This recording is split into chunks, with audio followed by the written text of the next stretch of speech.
Always.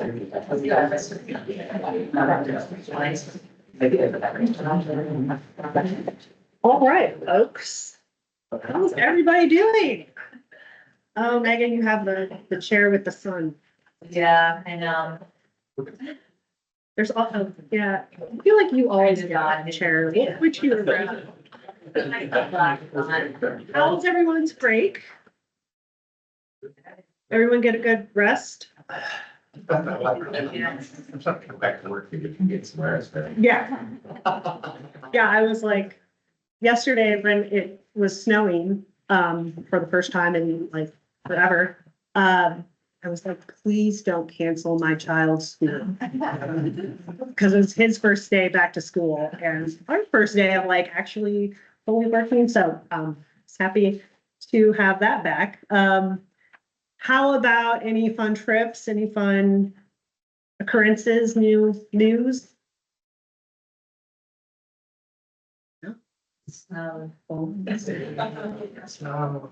Finally, I know, and just cold weather, which is about time, a little bit of a shock, but about time.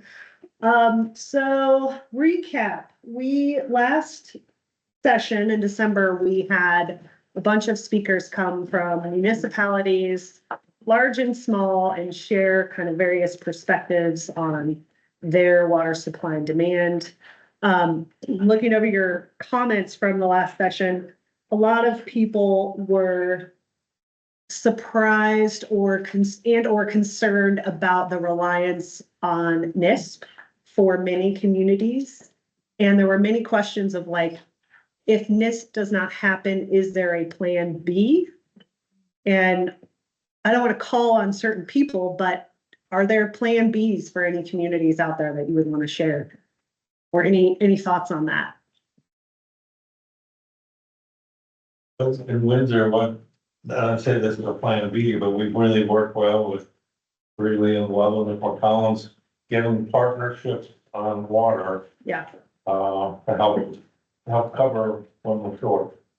But that's not gonna, if we're all short, that's not gonna help, but in the short term, we're doing pretty good relationships on water issues.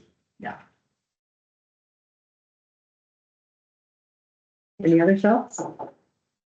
Loveland isn't, I don't think, reliant on this, but Yeah. we certainly been looking to creative solutions. I didn't hear Kevin talk about it, but we were doing, well, he's working on, we're looking at the long use return goals. So. Can you explain? I don't know if he didn't talk about it, we're not supposed to talk about it.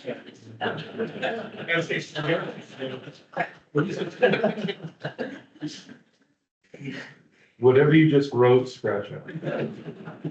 Well, I was gonna have you explain more, but I'm probably not the person to explain more, but it, essentially my layman's understanding of how they're doing it is you water your lawn and then water returns back either through the ground or however, and they're accounting for that as part of their return flows to the big pumps, if that makes sense. and they're not already doing that? I'm not sure, maybe they were, I don't know. Huh, I'm like, Okay. not the person. find out more about that. Interesting. From town of Wellington currently has a water source development master plan ongoing where we're looking to diversify our water portfolio because we're very heavily reliant on our river. Yeah. Which isn't great for a lot of reasons. But I've, just even in the last month, I've taken some site visits to see some alternative sources of water that aren't necessarily coming from the western slope. Some things. I think I'm supposed to talk about it, but yeah. Other sources out there that, I think all the communities are probably looking at alternative sources and moving to diversify and collaborate. We've had internal conversations, for instance, we have a treatment plant with plenty of capacity. We can treat water. Right. If we have the wet water to treat. So things like that, our proximity to potentially where that new Cobb Lake treatment plant is slowly going to go is an intriguing prospect for me. Just fire some pumps, we get water over there. an interim basis kind of thing. Yeah. But all those kinds of things are on the table at the town hall, and we have a lot of, kitchen conversations about that since I, as a kitchen. You have a kitchen? It's like the old boys and girls. So we Oh, actually have a kitchen. that's cool. Kitchen conversations. I like that. Yeah. Yeah, any other thoughts? Yeah, I would say that there's a lot of other sources or current sources that, you know, communities are always looking to diversify their water portfolios, but there's not any other big development of new water. And so I think that's not necessarily that it's a reliance on NISP, but that NISP is the new water development, or really the only new water development that communities are, you know, sort of assuming that it'll happen. It's not necessarily that it's our reliance on NISP to happen, because there's other opportunities, but we're planning that it's gonna happen and we need to work on it. Yeah, and we heard, you know, there's different ranges, small to large communities, and depending on when they developed historically, they might be like Greeley and have a very diverse portfolio, very extensive, and planning to build out to their full, you know, footprint. In smaller communities that are newer, may not have that same diversity. And so today we are going to hear about the agricultural side of things. And as municipalities grow, one of those new sources or supplies of water is agricultural water. It gets into the buy and dry, you know, situation, which I'm sure we're all very familiar with. But, you know, one of the things I followed up with Sean Chambers after his presentation last session, and one of the things that I don't think I'm supposed to say, but I'm saying is like this idea of, you know, you have South Metro Water Supply Authority. You have Southern Nevada Water Supply Authority. And it's like, I understand there are folks, you know, you get into that term of authority and it's like, you know, no way, Jose. But at some point, when are we ready to have the conversation that doesn't make sense for neighbors to have abundant water while other neighbors have like very little water, or, you know, have limited growth opportunities? And how are we coming together as a region to share and collaborate around water versus, you know, other entities? And we're going to hear from Emily Hunt today, which is always a great presentation. Other entities coming who have, you know, potentially more resources and taking water to a different region. So just some thoughts to think about. And I think, you know, hopefully continue those conversations. I also, in your homework, I heard special districts. That was an interesting presentation. I feel like one of you is on the board of is one of you on the board of the Fort Collins Loveland Special District, or do I have that wrong? No. So they have a very particular way of approaching their special district. And my understanding is that is not across the board how special districts operate. But if you all have other information, I'd love to hear it. And thoughts on, like, because there's not really an incentive to conserve, right? They don't have a mandate that's telling them to conserve water. And that seems counterintuitive to our regional approach, right?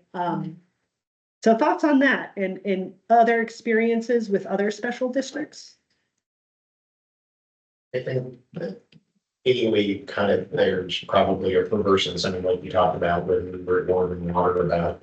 There's the requirement to put to productive use, but then also the requirement to conserve, and these are at odds with each other. Yeah. And it's something that's super hard to square, because you have to put it to productive use, but you also should be conserving, and if you're conserving, then you're have the opportunity to lose those rights. So. Yes. I'll share from my experience. So my background's in land use planning, and so I've done a lot of comprehensive plans for communities. that have multiple special districts, and I think there's just this inherent assumption that like the land use and water are coordinated, and in most cases, data sharing at the most fundamental level, like how many customers are being served, average commercial or residential, water demands. That data, sharing is almost non-existent, except for rare cases. And so trying to create forecasts at the community or regional scale with all of these water providers and districts. Really messy, Mhm. and that's kind of saying, then you do it. Yeah. Yeah, and we're gonna hear, I think next session is when, Western Resource Advocate, is that, they come next session? We'll hear from them, particularly on the Growing Water Smart program. Has anyone participated in that? You have? Yeah. Well, I run a side program to that around the water smart metrics, which is. Oh, yes, that's water right. land use plan. Yes. Yeah, so that program, which it was initiated by the Sonoran Institute, it essentially brings the water side and the land use planning side together in a team. Several community, it like brings different communities in a region together. And the focus is to develop an action plan to integrate water and land use planning. Really great program, and I should send out some information. I think they're gonna have I'm not sure when their next Northern Colorado workshops will be. They tend to do it kind of annually in Northern Colorado. I think their last one was last spring, When did you were sick? Yeah. Yeah. we go. or last fall, I can't remember. What year? But I will be sure to send information and we'll learn more about that next session. Any other thoughts on kind of the municipal side as we get into the agricultural side of things, which is very much tied to the municipal side now, so. Okay, well, I love this session. We have some excellent speakers today. Fascinating topics that I think a lot of people, general public and, people running municipalities may not be aware of in terms of how agricultural water is used and kind of the complexities around efficiency and conservation. And so we've got a wonderful range of speakers. Unfortunately, Joel Schneekloff is going to be virtual. He has some health issues, not able to come in person today. But I will introduce our first speaker here, who is Jim Yon. He's the general manager of the North Sterling Irrigation District, a position that he's held for over 32 years. And he's responsible for overseeing the diversion and distribution of water to over 350 farmers. I'll kind of skim through. He was the South Platte director to the Colorado Water Conservation Board for 5 years, been member of the South Platte Basin Roundtable since 2005, served as chair of that, and currently serves as the Roundtable's representative to the Interbasin Compact Committee. So he was recently elected to serve as the Logan County Commissioner. He's very involved, a strong voice for agricultural water, and very excited to have you today and share your time with us. So thank you, Jim. Thanks, Carol. Do we have a? All right, it's nice to be with you here today again, and water for breakfast. Probably rather have eggs or milk, but water creates eggs and milk, so we'll get in there, so this will have to do, but so I grew up in Northeast Colorado. I'm a native Coloradoan. I'm fourth generation Colorado, and then I grew up on a ranch in Northeast Colorado, north and east of Sterling. I helped my family irrigate with water from the North Sterling Reservoir, and then became manager of that. So I grew up in a ranch house with only one bathroom and no shower, just a tub. And I had 8 sisters and a brother. So, and I was one of the younger ones, so I got put in the bath water after everybody else. So I was part of the first water reuse in Colorado. Involuntary, but I was part of it. So anyway, that's kind of my background. I went to Colorado State University got an engineering degree here. And then I worked up here as a consulting engineer for 5 years before I moved back home. And so now I manage the North Sterling and Pruitt reservoirs, so two of the big plains reservoirs out there for the farmers. So I'll just give you kind of an overview of the South Platte. It's kind of how all of Colorado developed really, but I always kind of back up and do a little history lesson of our water in Colorado, especially on the Platte, just so that you can kind of see how we developed and what's going on. So of course, we're part of the South Platte Basin, which, you know, it goes up into the Platte Basin anyway, goes up into Wyoming and of course, it's one of the bigger basins in Colorado, of course. And it meets with the North Platte, and we have an endangered species program at central Nebraska that we're trying to recover some 3 birds and a fish.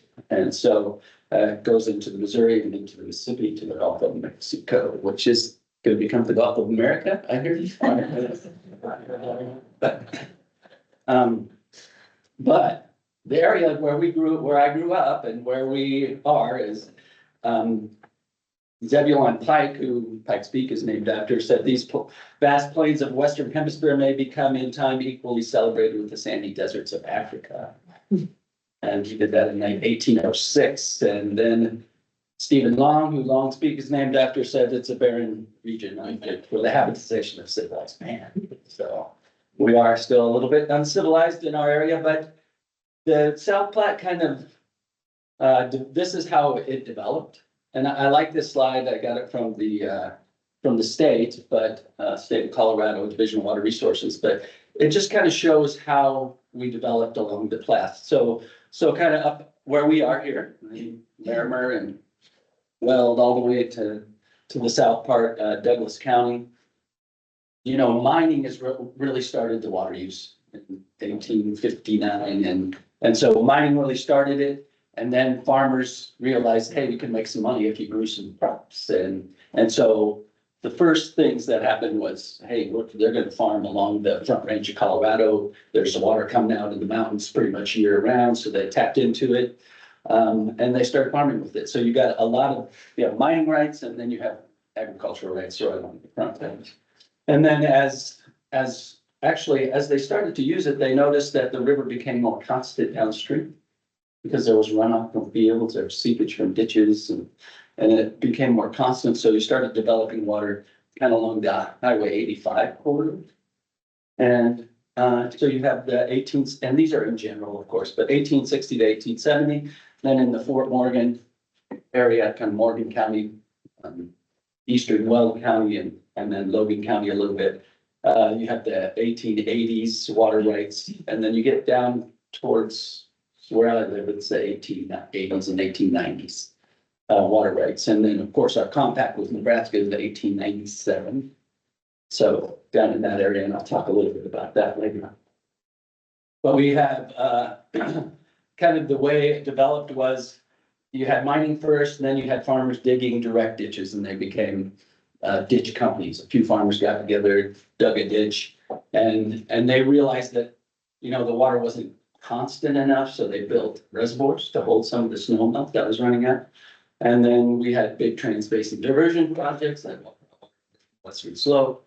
Then there was well development in the 1850s, and then we have since had a lot of augmentation plants, and I'll touch on that too. But this is just the North Sterling diversion in an instance where we're sweeping the river. This isn't uncommon in our area that we take the entire river when we take the water. We're not doing it today because we have ice conditions. We're running water to fill the reservoir right now, but it was -7 at my house. So water tends to ice up below 32 degrees. And but in the wintertime, when we're filling reservoirs upstream of us, Jackson Reservoir near Weldona, you know, kind of west of Fort Morgan, they ride the river because there's 3 reservoirs with scenic rights to ours. And then we take whatever's left over down at our head gate and then Julesburg Reservoir down below there takes whatever's left over when, after the return flows come back.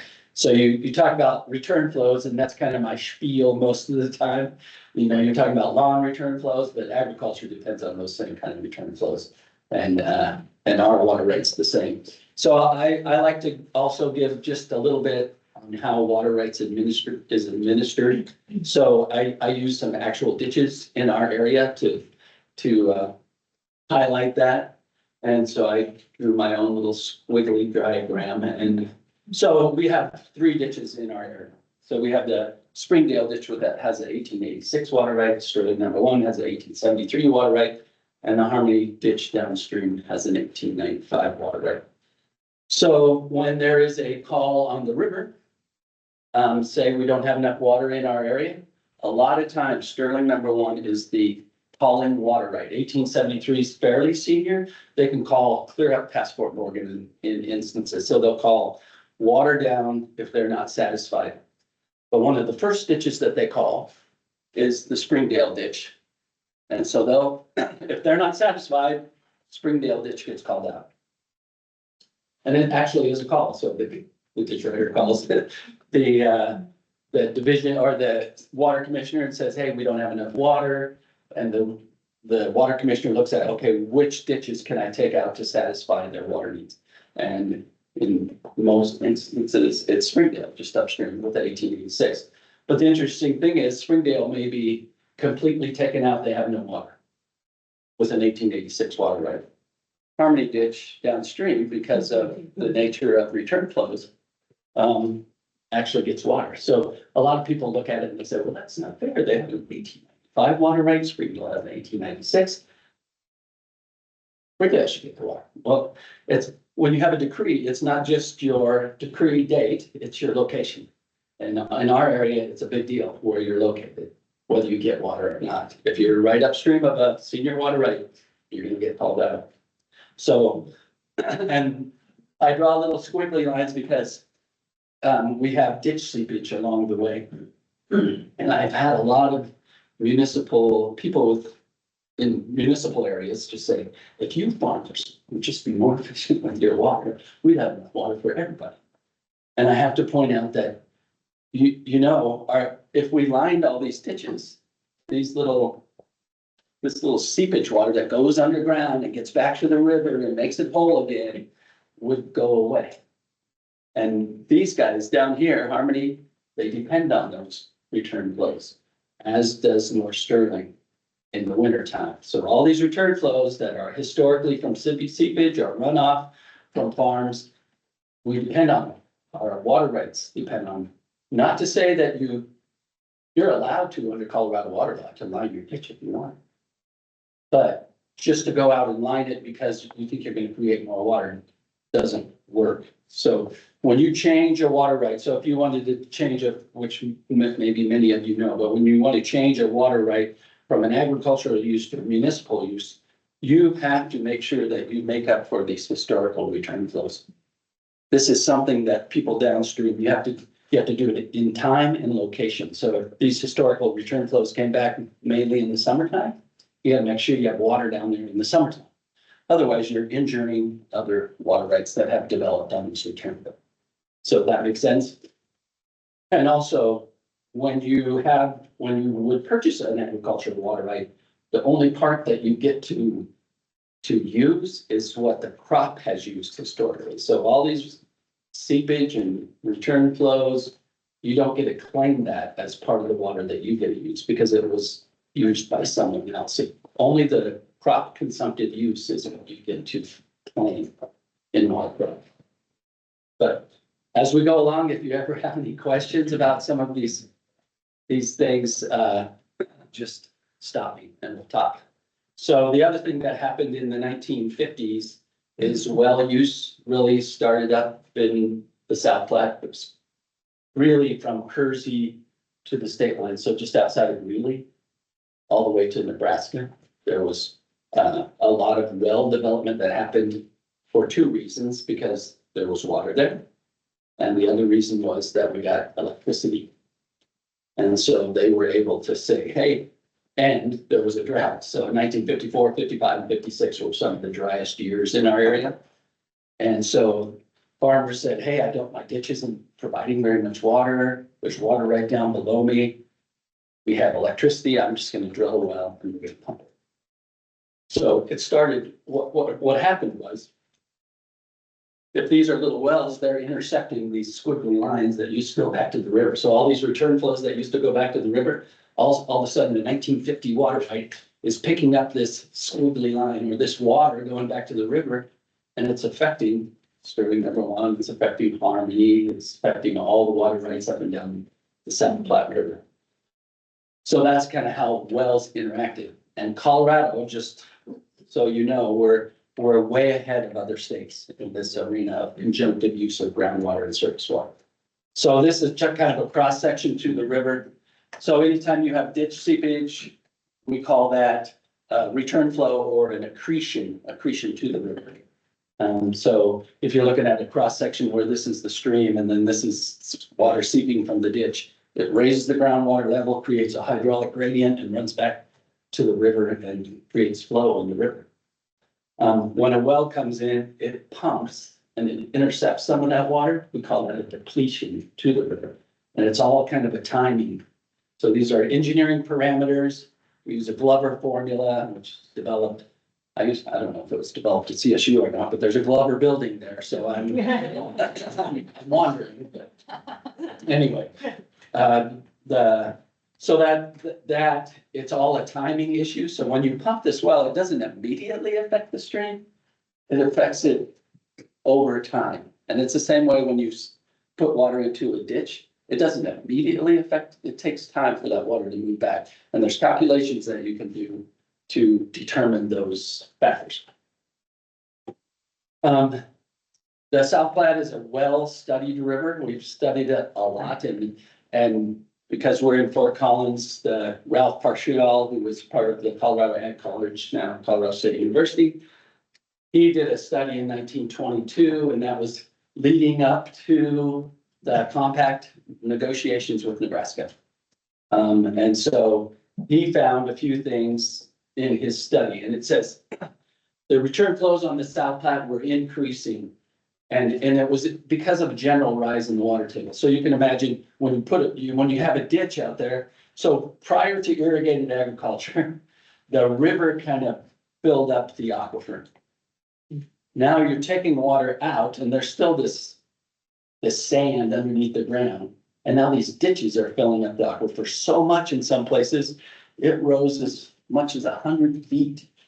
In some places, and this was from ditch seepage. So now all of a sudden we've created this huge underground reservoir that's making its way back to the river. And it was all because of ditch seepage or deep percolation when you irrigate. So that was raising the water table and it was coming back to the river. And he said the return flows to the river were 2 to 8.5 second feet or cubic feet per second per mile. So in the wintertime, like this winter, for instance, Jackson Reservoir was taking all the water in the river. They're 60 miles upstream of our head gate. So they're drying the river completely. There's no streams that come in between us and Jackson.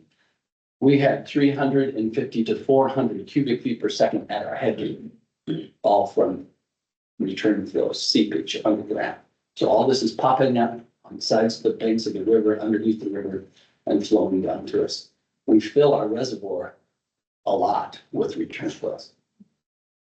And then also the ditches down in our area, the bottom one there, after the spring flows, it's almost all return flow that we use for irrigation.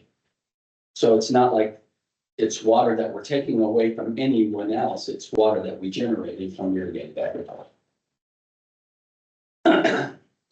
This is from Delph Carpenter, who helped negotiate the compact with Nebraska. He also negotiated the compact on the Colorado River. But these are some of his findings in a letter to the governor in 1925. And he said that, the flows were excessive in May and June. And then they disappeared entirely and the river became dry at Fort Morgan. So after all the snow melt rushed out prior to irrigated agriculture, it would, that's why you had Stephen Long and Zebulon Pike saying, hey, this is really a desert.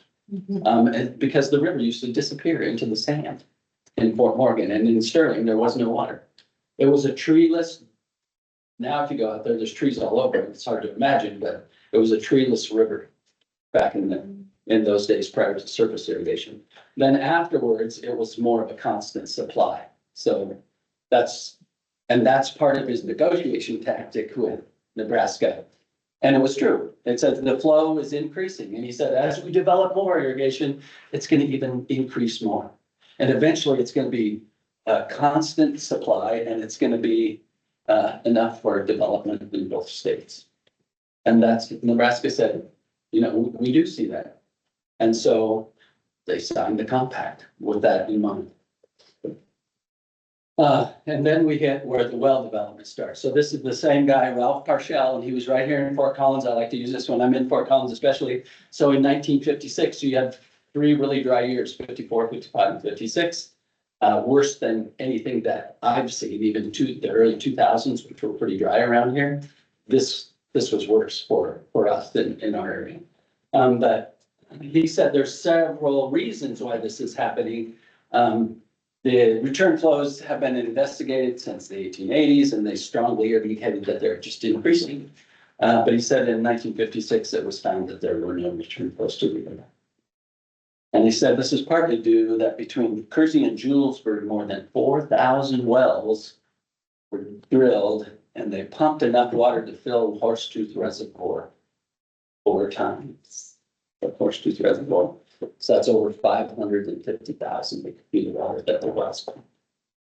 So you can imagine the consternation that the owners of the Pruitt had when their neighbor is pumping a well that has that they drilled in 1956, and they're growing these nice crops. And the Pruitt sat dry, 1910 water right for 2.5 years.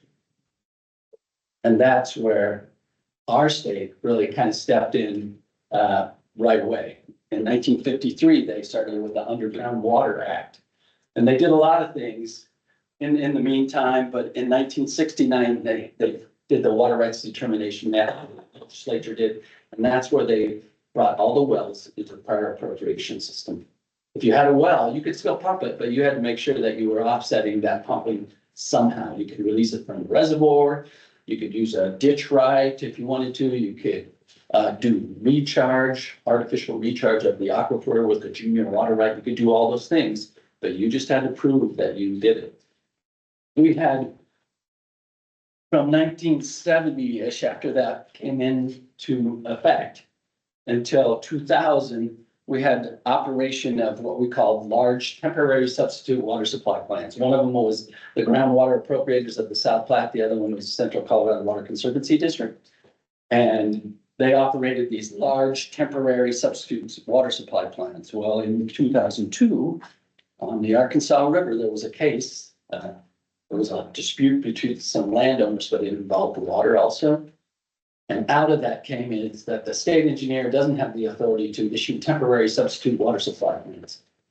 And so that threw all of these large operations of wells into a big problem. They all had to go to water court, get decrees for their well augmentation plans. And that's where now we see these different colors are different augmentation plans up and down the river. So now we still pump. Well, now the rivers, this lower line is in 2002 when it was pretty dry. In 2012, it was about the same conditions in our area, but it was closer to what Ralph Parshall found. So we're kind of back to where we were now that all these augmentation plans have been developed and are working. But this is a slide I'd just like to point out. So, and it doesn't make sense to a lot of people, but the average supply, native supply for the South Platte River is 1.4 million acre feet. We get about 400,000 to 500,000 that comes over from the western slope. So those are both pluses for us. And then we have non-tributary groundwater in the South Denver area of about 30,000 acre feet. That's a source of water for us in this area.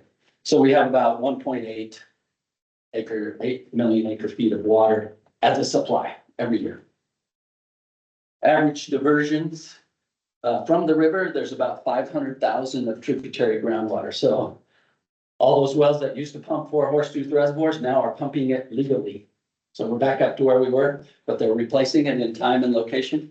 We divert 4 million acre feet of water, surface water diversion, and then we let 300,000 go to Nebraska.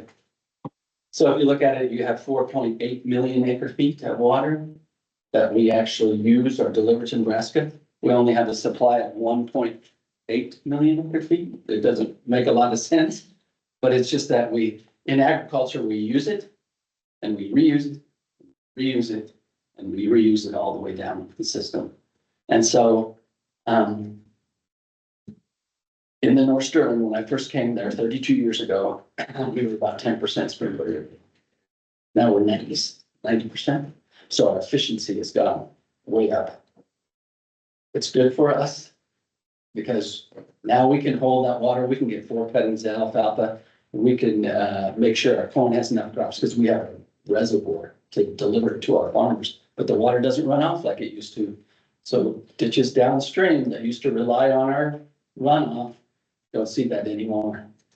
And so it affects people downstream when we become more efficient. The South Platte as a whole is, as you can see, is really, really efficient on a big scale. Individual ditches may be inefficient, but all that waste goes to another ditch system that's used and part of their waterway. So that's kind of, and the other thing that the South Platte has, and I'll just touch on these briefly, but of course you've probably seen stuff like this, but most of the people live on the east side, most of the water's on the west side in Colorado, and it's no more apparent than in the South Platte. I mean, we have most of the population on the South Platte, but the other thing that we have is most of the agriculture. So we have 831,000 irrigated acres on the South Platte. And then we have the Republican River over here, which has some of its own issues, but it's 40% of Colorado's irrigated land. And, you know, you can see that 8 of the top 10 counties are in northeast Colorado for agriculture, but we also have a lot of people. And so it's kind of a dilemma, but also this is a little older one. Maybe Robert could give me a more updated one of these, but it's a little older one, but it kind of just shows you that all the other basins compared to the South Platte just don't generate. And it's not to tout South Platte, it's just that the South Platte's kind of the breadbasket of Colorado just because of the climate that we have. But all the other ag depends on South Platte too, because we grow the crops and the West Slopes cattle come over here, the sheep come over here to be fed. So we're all in this together. It's just that it happens to be in the South Platte. And then all of our top commodities are, you know, we're really cattle country. So a lot of people say, you know, you guys grow this alfalfa, nobody eats alfalfa. Well, they don't, but dairy feedlots do, and even the corn. Sometimes I think I've noticed some people get confused when they say, well, corn, well, people eat corn. Well, you wouldn't eat this corn. This is corn grown for cattle feed. Sweet corn, like Robert used to own, that was good corn to eat. You wouldn't want to eat this side. So anyway, but we're really cattle country, and we have large feeding operations for all kinds of livestock, but and then we have a lot of dairies that have come from California. And then, you know, just agriculture in general, there's other benefits. You know, we have a lot of recreation on our reservoirs. We have a lot of just wildlife habitat downstream that have been created from seepage ditches. And this is actually a picture of the ranch that I live on. And you can see this is the North Sterling outlet. So this is a year where it was pretty dry, but you can see the difference. This is just from ditch seepage creating, it's kind of a wetland area down below, and it also feeds back to the South Platte River.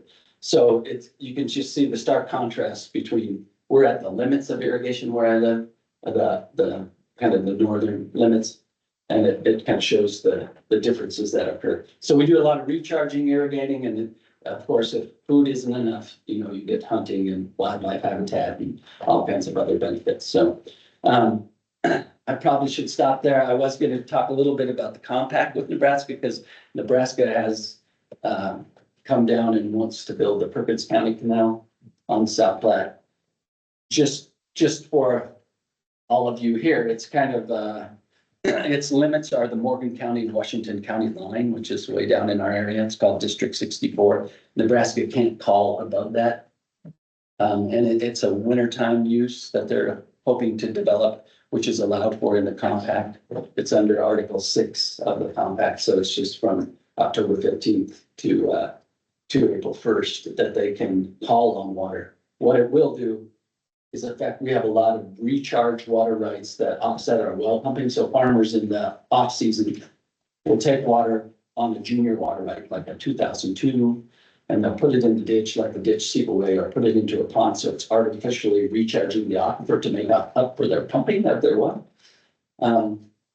It's going to take a lot of that away when Nebraska comes in, if they ever build it. And we haven't heard anything yet, but we're still kind of waiting to hear from Nebraska how they're going to proceed. Their legislature did allocate $650 million to the effort. So we'll see. It won't change anything in the summertime. It's just a winter time, right, to fill a reservoir and do some irrigation in Nebraska. So that's just kind of an outline of, it's clear down by Ovid, which is right near the state line. And it goes into a potential reservoir site. We don't know where it would be, but Nebraska has the right to do that. And we understand that, but we'll have to work around it.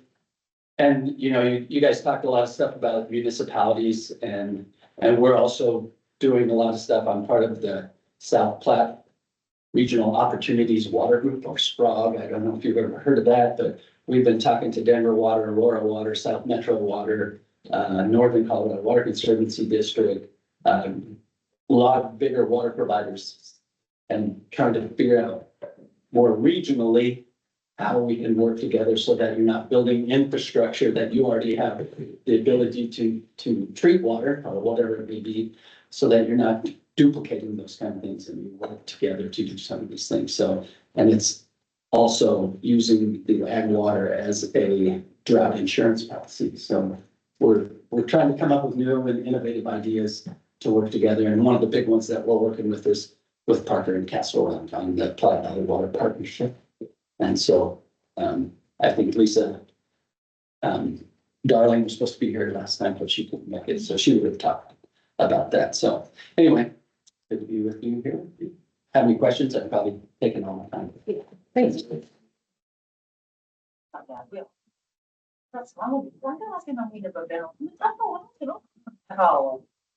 Jim, how to get Jill? Hi, Alex. Hi, Joel. Can you hear me? Yeah, Well, Okay, I I'll think- share my screen. can you hear me? I can hear you. Okay, hold on one second, Joel. We're gonna take a question for Jim and then we'll get you started. Question? Really? Okay. Oh, you explained everything perfectly, Sean. Yeah, the augmentation plan we learned about at the previous session, and it's still kind of confusing to me. It seems like it's all these different parts and pieces. It sounds like it's working. Mhm.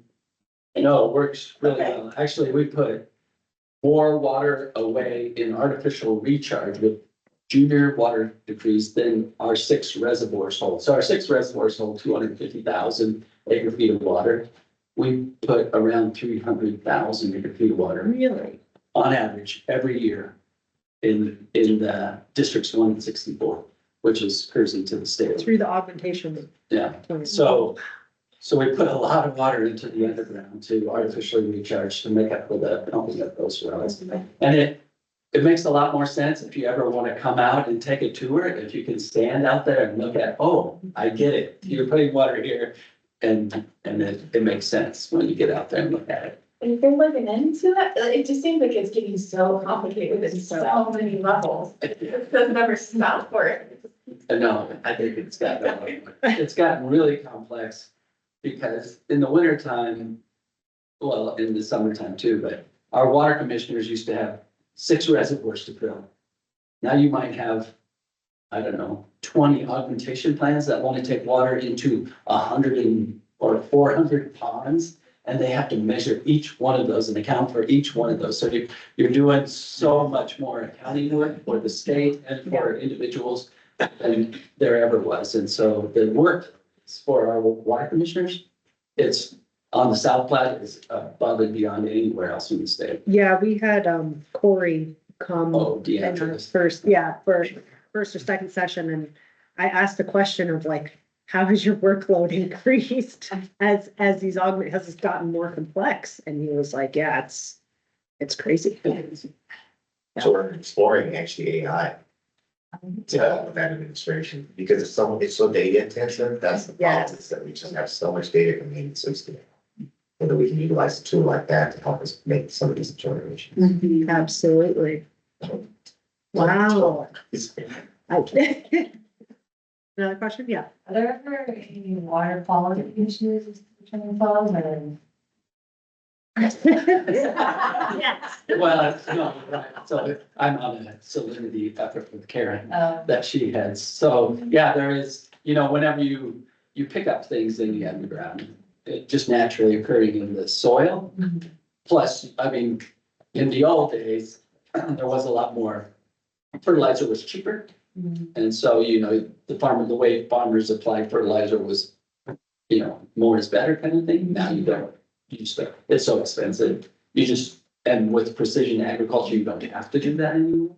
And so that part isn't as bad, but there's still the natural occurring salinity in the soil that it picks up and moves back. So as you go downstream, salinity increases and it is affecting, for the farmers, especially in the Julesburg area and around that area where the water that they apply, especially if they're pumping it from a well, it's probably worse than surface water, is poor quality. And that's one of the benefits that I always thought we had, that people wouldn't come down to our area to take any water, was that we had poor water quality, but that's not an issue anymore. They're just untreated. Yep.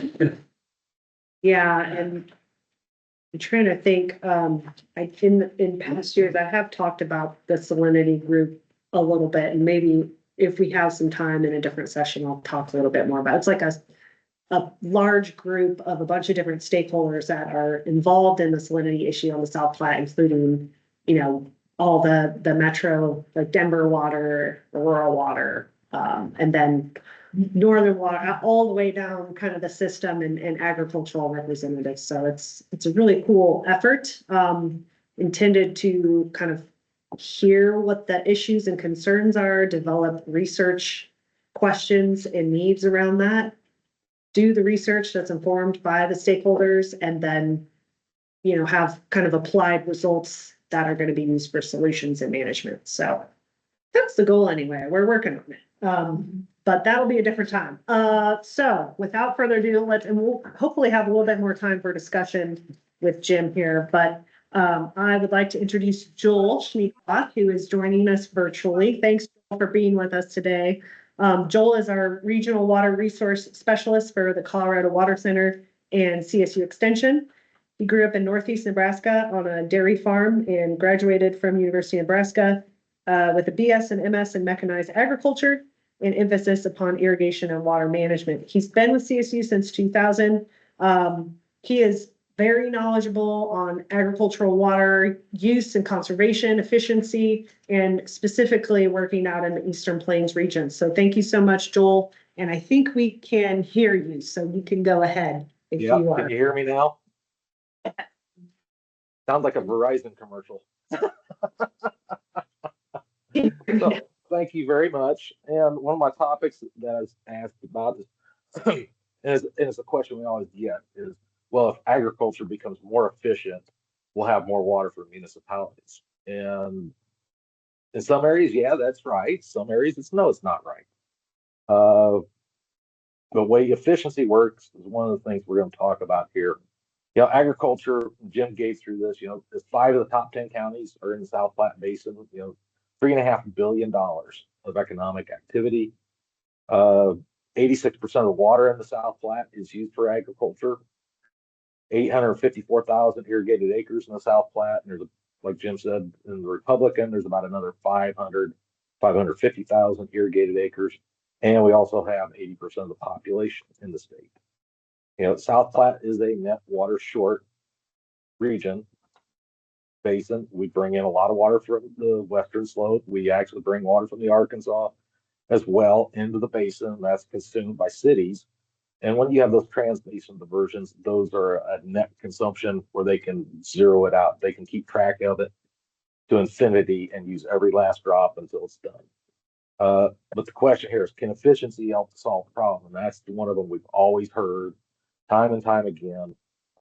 Irrigation and agriculture is we're using all the water, and how does that work?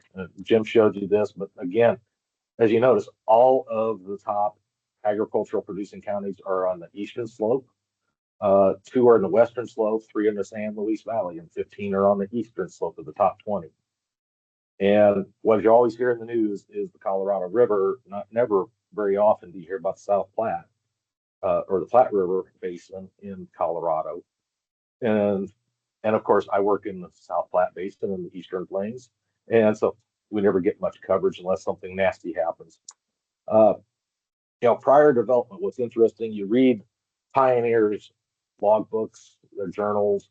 They talk about the Platte River in the South Platte and the North Platte as a raging river. During the spring, it's all due to snowmelt. And as soon as snowmelt's done, it dries up. And they said you could walk across the river without getting your ankle wet a lot of times.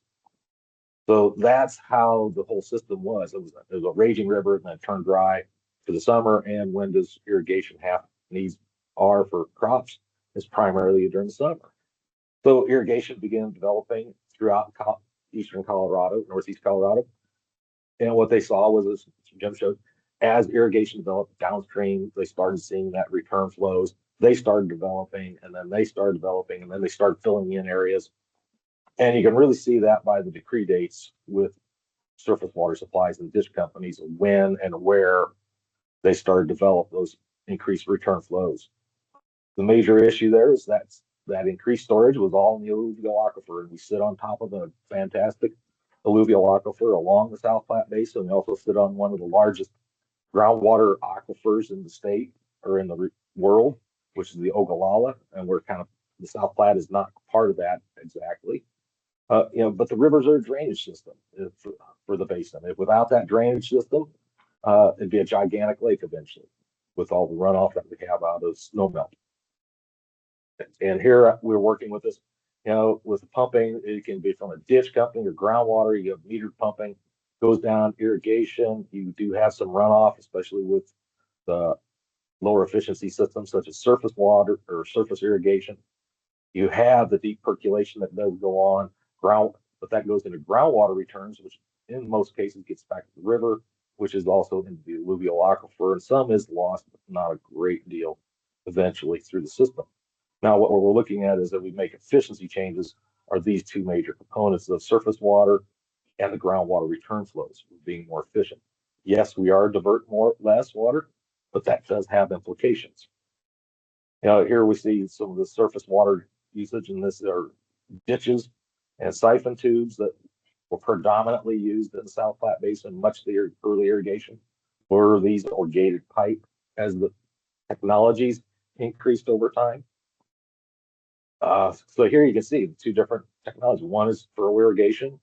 This is off of gravity or a gated pipe, and on the right hand side is center pivot. Center pivot was started primarily in the 50s, but really took off in the 70s with technology, 60s and 70s, and it's a very efficient system. Typically, we talk about efficiencies of center pivot of 75 to 90% efficiency. With newer technology, I say we can, if in good management, we can achieve in the mid 90s with center pivot irrigation. Furrow irrigation, depending upon how you manage it, can be very inefficient, down 20s to 30%. And if you do some of the technologies, we can be in the 50s and 60s to 70% efficiency. But most times, most furrow irrigations are 40 to 50% efficient on management. So water conservation, irrigation efficiency is the big thing, but it's actually what the consumptive water use. How much water are we applying to get the consumptive use?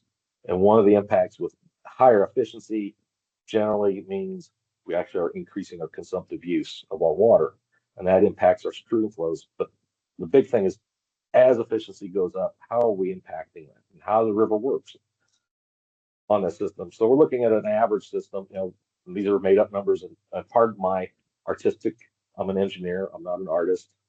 So we start out with say 20 CFS. The first diversion or ditch right, he diverts 5 CFS.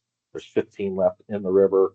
He diverts, the next person diverts 5, then you have 10, then 5 is diverted again. And if states say this is the state line here, we have 5 CFS, which meets our compact according to state of Nebraska in this situation.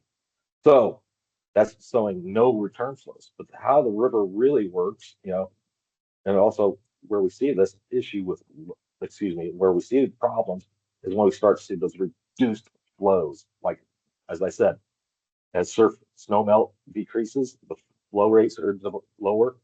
And that's why we have surface storage to help us with. But if without that, and if we make changes, we're down to 10 CFS. I still divert my 5 because that's my rights. I still have 5 CFS left in the river. I divert, the next person diverts 5 CFS. Well, look at that. There's no water left in the river. So this person cannot divert. We don't have any water for compact obligations in the long run. But if this person is the senior right, he can tell one of these two guys to shut off to get his 5 CFS. And also the state can say, hey, shut off. We need water. But how the river works in reality, even into these flow situations, and how efficiency it works. If we're at 10 CFS, we divert 5, 3 CFS returns. So we have 8 CFS in the river now. Next person diverts 5, returns 3, it's 6 CFS. This person diverts 5, 3 CFS comes back. Well, we got 4. Well, you remember the previous one without the return flows and the high efficiencies, or without the return flows, we had 0. So this is the way the river works in reality, even into low flows. Now, as we go into higher efficiency, so we go from a 40% efficiency to almost 100% efficiency system. We start with that same 10. Now we're down to 7 after the first, 4 CFS after the next diversion. Well, here we are back to 1. That's because of the lack of return flow. So the state line, we have that 4 CFS going back to the state that's lost somewhere along the lines because of efficiency and the lack of return flows. So in the return in the low high here, it's low efficiency with high water, 20, 18, 16, 14. We still have that. But again, even with that high efficiency, we still have that 11 CFS, and we have compared to the 14. Oops, keep touching the screen. So we're talking about this over time and efficiency. Efficiency does generally consume more water in the long run. Return flows are built by what irrigation was within the basin. Stabilized flows during the summer when flows were low, for retiming the water, the low flow time periods with this return flows generally. Otherwise, we would not have developed irrigation throughout the time up and down the basin. As Jim showed, 1.4 million acre feet of native water supplies, 400,000 acre feet of trans-basin diversions in the system. But again, we divert that 4 million. So that shows the value of those return flows and over time and accumulation, because return flows are calculated out on a 100-year basis. If you don't impact return flows over 100 years, you're not within the basin. And you don't have to be worried about augmentation. So those return flows build over time and up to 100 years. So we're seeing those impacts. On-farm efficiency, that's the big thing. And this is what producers love for several reasons. Ones that generally get greater yields. We have reduced leaching of nutrients, so we're putting on less nutrients compared to the furrow per bushel. Labor savings versus furrow. Nebraska years ago did a study looking at labor and the needs of both center pivot and furrow. Pretty much they said was one individual could manage 800 acres of furrow irrigation versus 1,500 acres of center pivot irrigation. And as labor becomes more of an issue in agriculture, that's why a lot of producers go to the center pivot system, because greater labor efficiency long term. The downfall again are those reduced return flows in the system. The only way to offset that is storage. It's expensive. It's controversial. Look how long it's taken this to get into play. And when was the last major dam built in the South Platte Basin? So as changes to greater efficiency happen, changes to the system will need to be made, and that is primarily storage. If we come to maintain our irrigated acreage within the Platte. Plants consume water by transpiration as the water goes through the leaves. Also, there is some evaporation losses off the soil surface, but those generally aren't as much as the yield, and we can change that with a little bit of management as well. But the transpiration is what we want. And how much water can we use by crops? Corn is 25 inches per year, ET, consumptive use. Alfalfa is 36 inches or even higher depending upon year. Sugar beets, which is another major crop, 29 inches. And this is the one that blows people's minds, is your lawn. 32 inches on a cool season lawn. 32 inches of ET. That's higher than corn. But the lawns that we have within the municipality systems or even on our farms are using more water on a per square foot basis than a corn per square foot. The water comes from precipitation, irrigation, and stored soil moisture. Those are the three key components that we always look at when we're doing irrigation management scheduling, as well as what they look at in case management. So does efficiency really help us in the long term? Yes and no. It has its problems, it has its issues, has its benefits. But in reality, when we talk about trying to save water in the system, many more things have to happen to save that water long term in the system to make the system work right. Like I said, with the return flows, augmentation, and the questions we have to ask is who's going to pay for some of this stuff as well. But really, in long term, any water that's going to go to municipalities through changes is going to have to go through dry up and changes of law, water changes. That was a fast and furious. I wish I was there, but we do have time for questions. All right, thank you, Joel. Any questions for Joel?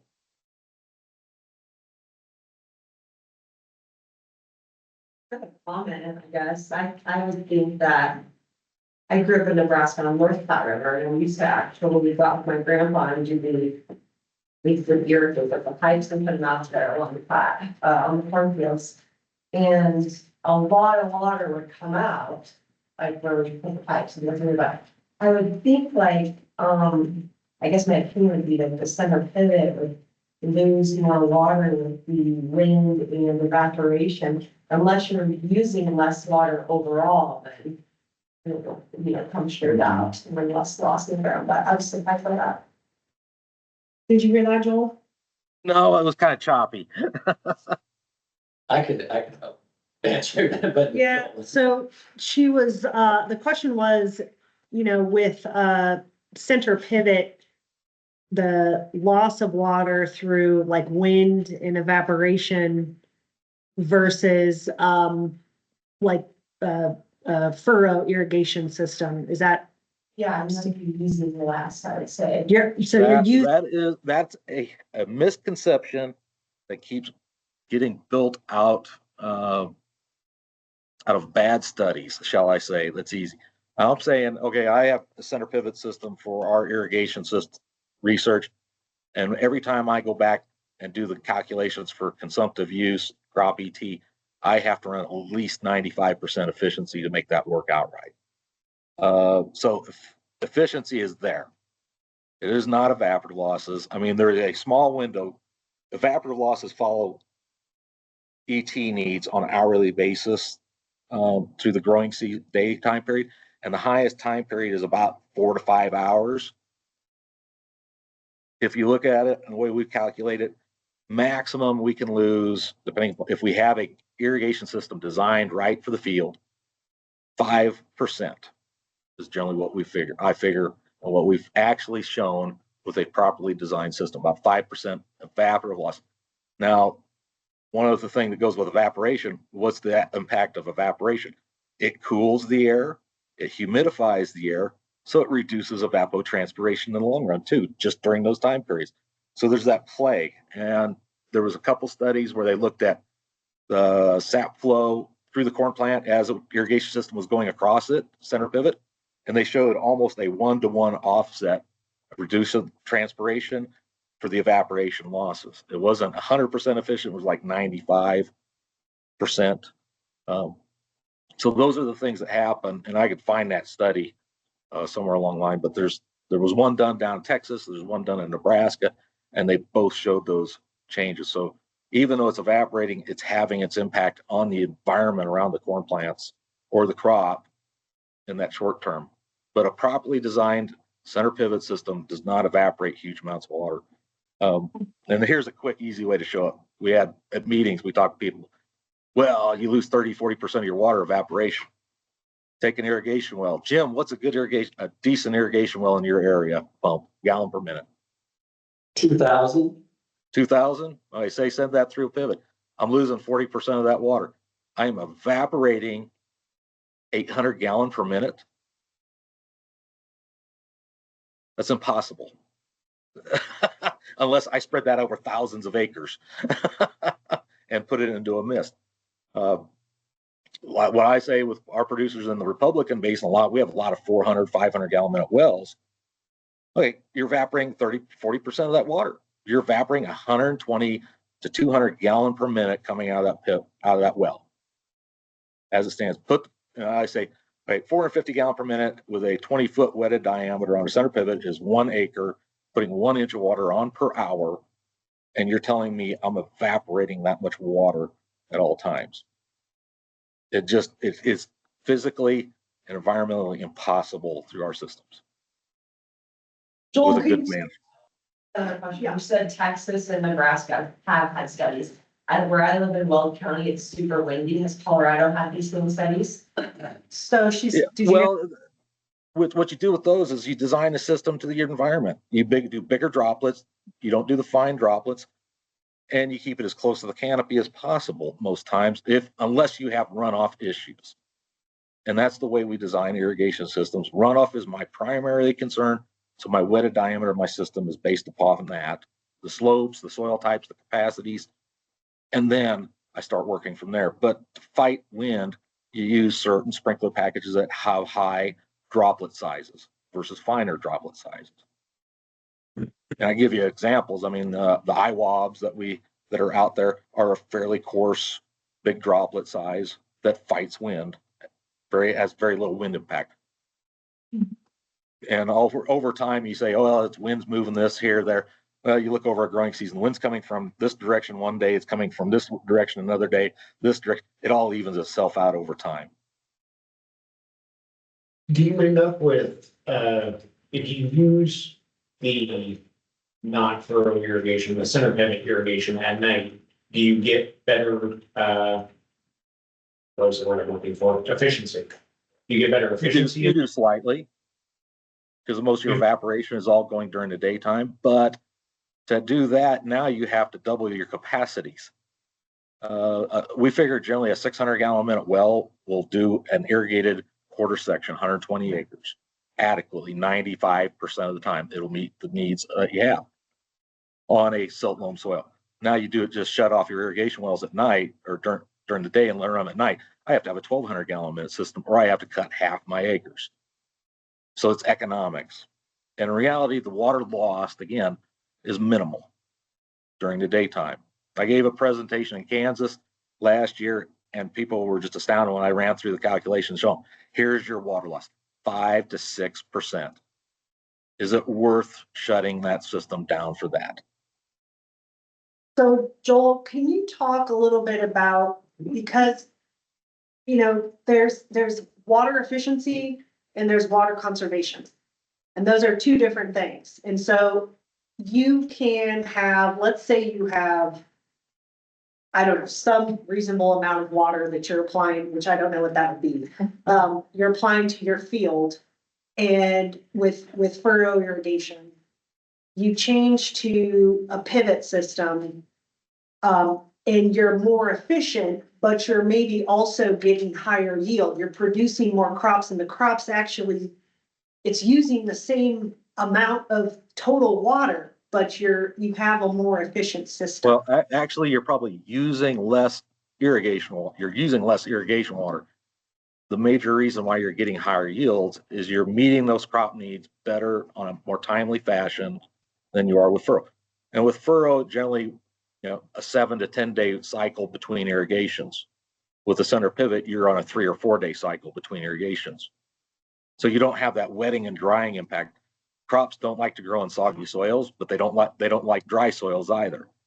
And that's the two extremes with furrow irrigation versus where you don't with the center pivot. So in reality, you're consuming, ET wise, we've shown you're consuming more water with a center pivot system than you do with a furrow irrigation system. Because of that, it's a better environment to grow that corn or any crop because of those wetting and drying time periods. So you're total. Now, so when we look at trying to save water within the system, it's really going from a high consumptive use crop like corn or alfalfa to lower consumptive use crops that are out there. Winter wheat, we're working on certain things like dry beans, new dry bean varieties out there looking at, because they use less water over the whole growing season no matter what. It's just the genetics of them and the length of the growing season. But we have to have the market for those crops as well. You grow one, like one guy said, if a pickup load of certain crop meets the market needs at this price, a pickup and a 5-gallon bucket just blows the crop and it's worthless for that time period. So we don't want that as well. We want stable, good prices for the producers so you make money year in, year out. And that's generally not the way it works, but you make a lot of good money one year and then you lose money a couple years in the system. But overall, what we're trying to look at is lower consumptive use crops into the future in certain areas. So did everyone catch that main point? Because I think it's an important one where even though you're increasing your efficiency on your farm, you're not necessarily using less water total. And then We actually use more water. you use more water. That's what we got. More That's efficient what I said. Sometimes you use more water consumptively. consumptive, like, Yeah. we grow much better crops. Yeah. Because we're applying it more uniformly. Yeah. We're on hillsides and stuff, so you get a lot of runoff during the old days. But kind of to your point about the furrow irrigation. So, because that's the way we were too. In order to get the water clear down to the end of the row, you're wetting the beginning of the row really deep below the root zone that the plant really can't use.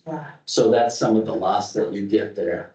And then by the time you get it shut off, you have to get the wet or the end wet too, and a lot of water runs off in between. So in the end, the sprinkler uses less. So on a field that maybe we used to use 5 CFS to irrigate, and we wet it a lot, and some of it would go past and some of it would run on. We'll run 2 CFS, but we'll run it all the time.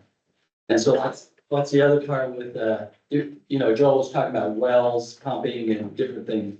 With a surface ditch, if you wanted to shut off at night, we just can't. It takes, for me to adjust the water at the end of the ditch, it takes a day and a half. So if I release it from the reservoir and somebody wants to shut off at night, all of a sudden that water's going by his head gate that he has ordered. I can't make a change down for nighttime, back up for daytime. So it's just that because we're not wells, we use surface water in our center pivots, and so their wells are a little bit different than maybe you could if you had the ability to run it at night, but still, even the guys with wells, just to stay ahead of the dryness, they have to keep them going almost all the time. So that's it. That's not an easy answer. But it is a huge labor savings. That's probably the biggest reason why our farmers went to it. It's just, they can irrigate so many more acres than they did before. Joel, you mentioned, market being one limitation to switching to lower water use crops. Hypothetically, like if a farmer were to switch from, let's say, irrigating corn to growing cowpeas, where would that saved water go? Like, would he sell that to someone else basically, or what? Well, right now you can't. Like, why would he do that? Well, it goes down to economics or capacities. In dry years, he may have enough water for a crop such as a dry bean. He doesn't have enough water for corn or alfalfa on all of his acres. So they're playing that game of what can we do? I mean, because in reality, you either limit the water, use what water you have available. You don't grow good crops in a drought year or a dry year. And we've seen those before throughout the whole eternity. The other one is you can change those crops around and use less water per acre, and it stretches out over the whole acreage or farm in a different way. Some of their areas, like such as the Republican Basin, were declining water supply, groundwater, strictly groundwater pumped. The lower water use means we're withdrawing less water from that groundwater, and that groundwater will last longer over the into the next generations. So it's those games. And if the problem with using less water is growing these lower water consumptive use crops and trying to sell it is, again, those timing issues. And also, how do you determine what the real savings was compared to the crops you were previously growing in a year-to-year basis and on the time frame? By the time you figure it out, that water's already downstream into Nebraska or somewhere else, or somebody else has used it. And the other limitation for our farmers would be you're switching into an entirely different crop that takes different equipment.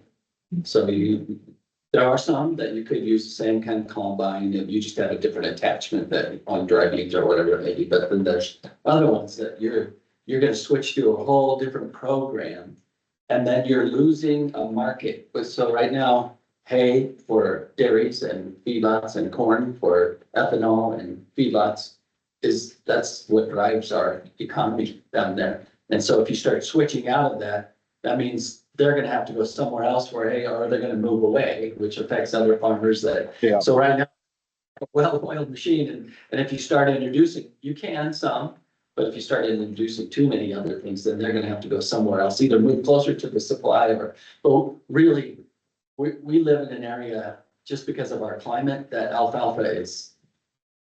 We put up some of the best alfalfa in the world, just because we have a dry climate, we can irrigate it, we can put it up where it doesn't get rained on afterwards, and it's just good quality alfalfa that can be used.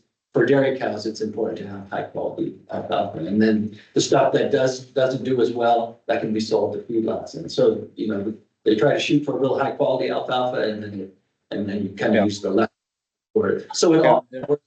And then the other part of it is, in our system, North Sterling, our farmers have a mix of alfalfa and corn. So if it's a dry year, they'll make sure their corn crop gets finished. But the alfalfa crop, they might not get 3 cuttings on, or they might not get 4 cuttings on, because they'll just let it sit idle. It'll come back next year, but they won't have a very good third or fourth cutting, whatever. They're able to absorb the drought swings or the water variability that way. And also we can lease water to other people. So most farmers are alternating crops between like this year to next year. They're sticking with the same thing on the same crop. They rotate between corn, alfalfa. It's the same general crop. So we have sugar beets, corn, and alfalfa, and they'll rotate between those. And those don't require different equipment to harvest. They do, but they might be, so there might be one farmer that has, that is a big peat farmer, and he might grow on the neighbors for a while, and then they'll actually, rotate them. The neighbor will rotate that back into corn or hay or something. So they rotate depending on what kind of equipment they have, but hay and corn are common things out there that everybody has equipment. Yeah, I mean, you go to the areas that are really water short, like Southwest Kansas, North Panhandle, Texas.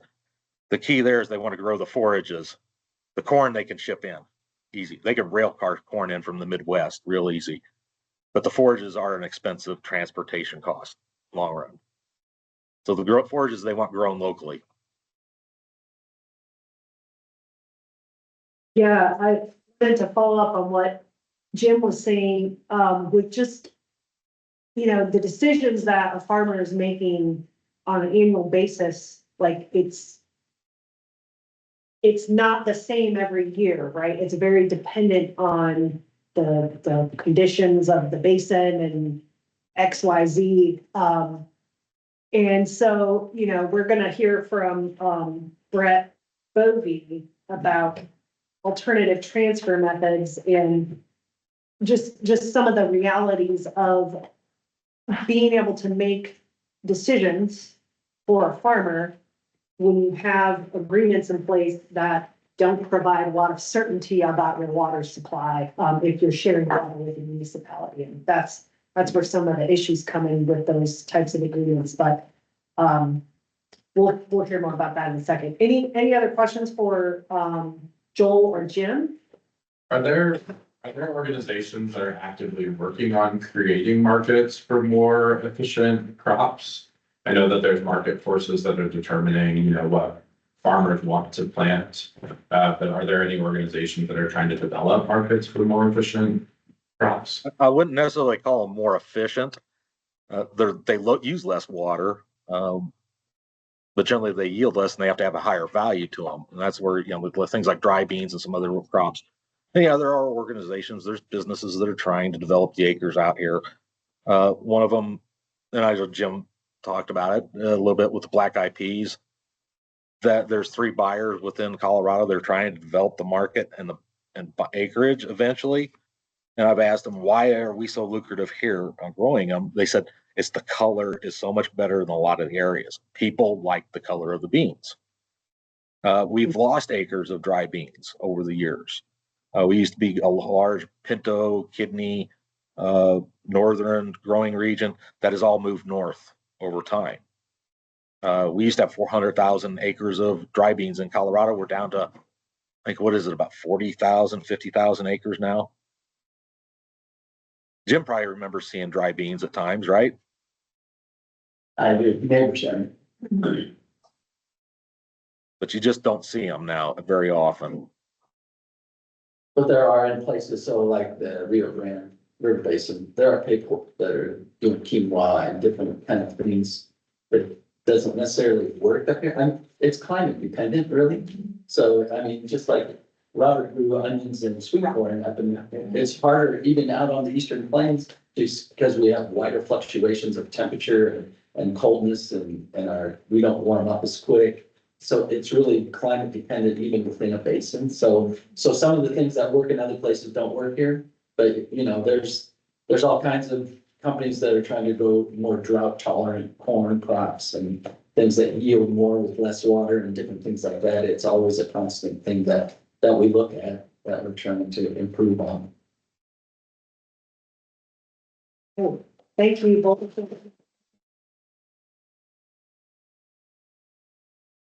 We have a break here. We're gonna come back at 10:40 and we'll hear from Zach Thode more on ranching, urbanization and water.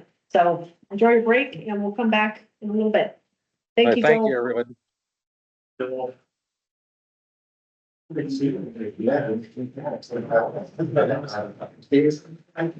Yeah. I'll call you on Wednesday. Yeah.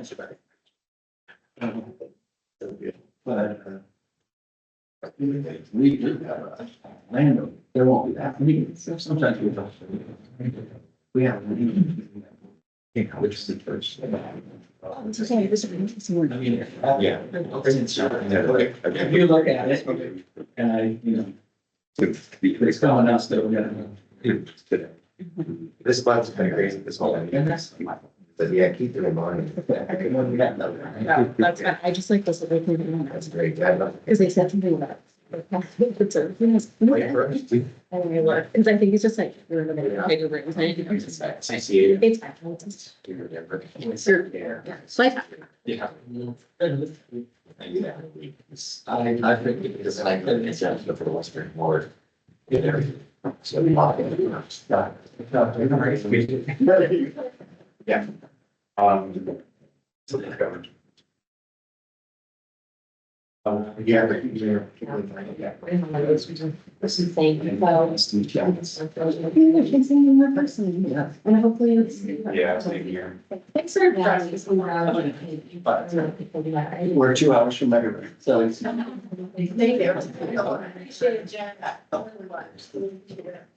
Safe travels.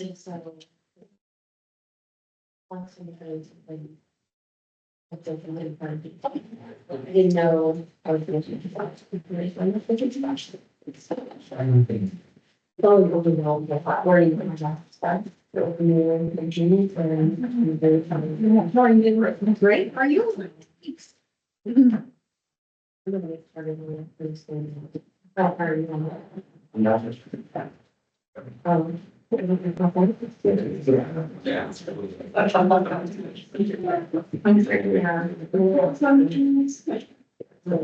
We go in during the day? Yeah.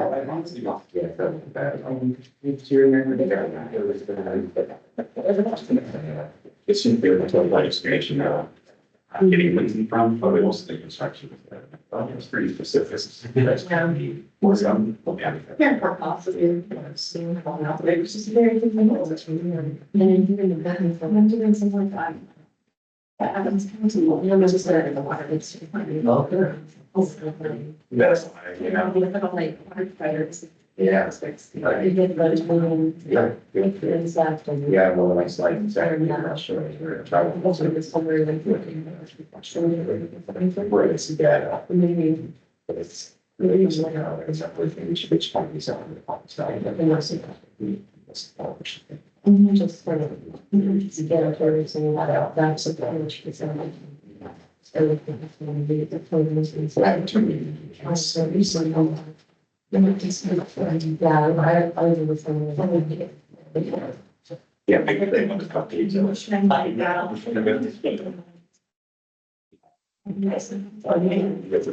Yeah. Like, down here. Very. Yeah. That was great, just the greatest thing. Like.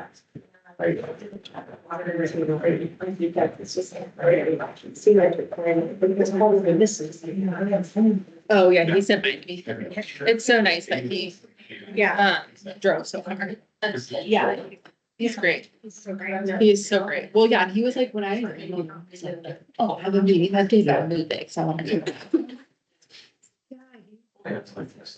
It's like you were very closely with that one. I really talk about managing and maybe to like. You know, there's such misinterpretation. Yeah, no, I learned. I was like, I really. Yeah. I can start to or something. It's like, just speakers. Because I was. Yeah. But Let's see. I think they figured out. I was just kind of look and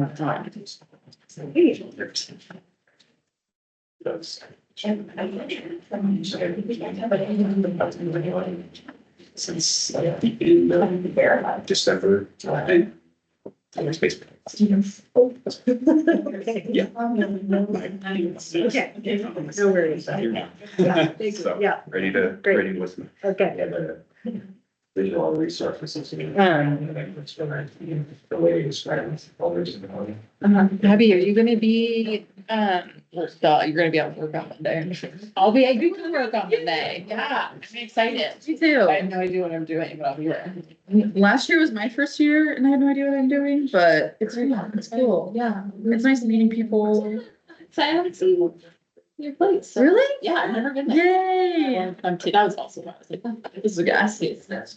Yeah, so I'll be there. Cool. Yeah, I'm excited. Good. You'll get to meet some of our staff and Yeah. educators. On, right?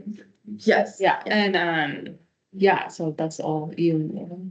So, yeah, I'm excited. Cool. I'm excited. It'll be great.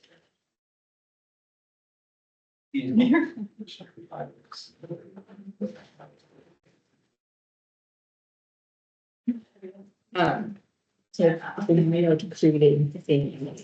Created the like they but this feels like you. Let's do that. It's all like just the right items of them.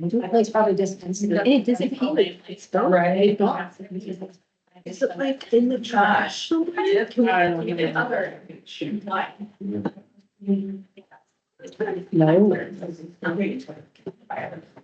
I really like need to like. I cry. It's so funny, literally before almost before every single class. My watch tells me, you know, like when it like gives me nothing, it's like, you're stressing. It was so funny too, because I was just talking to Jennifer and doing. Yeah, sure. These songs like they always original. It was like, it's like, oh. It's like, can't be proud of old.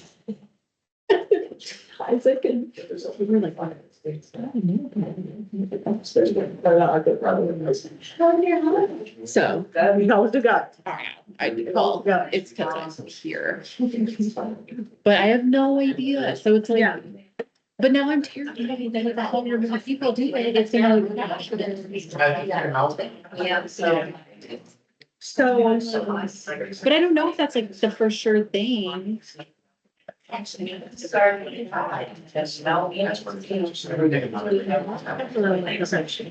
Well, I had more, yeah, I had a lot, but like we can't even find it. yeah. Just take it off. I can edit it later. Yeah. Go back to the form. Thank you for that.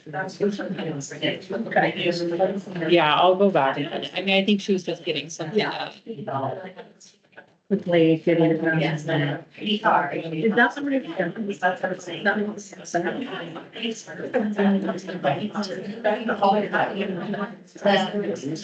Yeah, that's in our.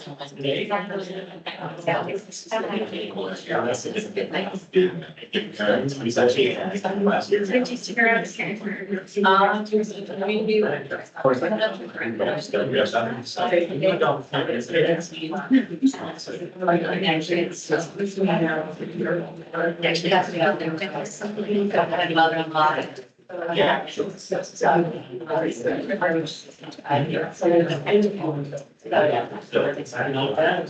Thanks for filling me. That's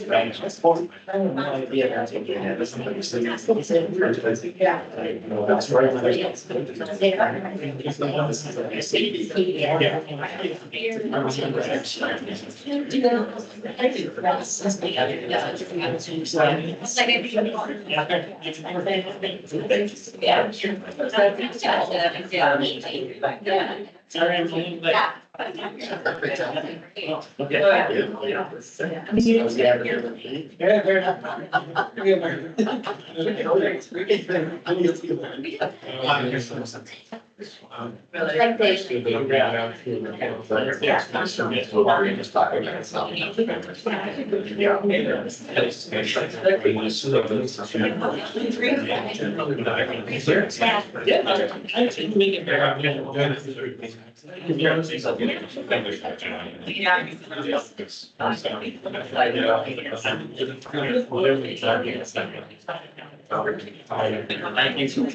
they.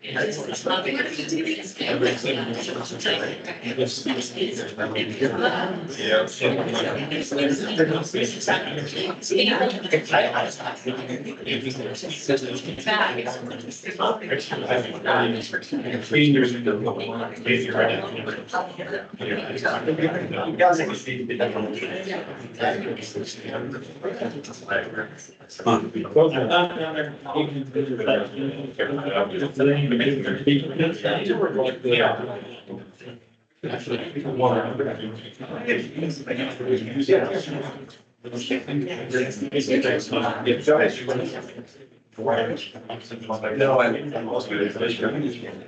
Second.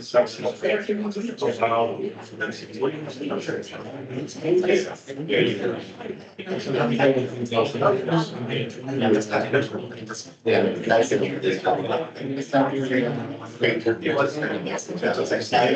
Because we still, yesterday, we still. Must be like cows.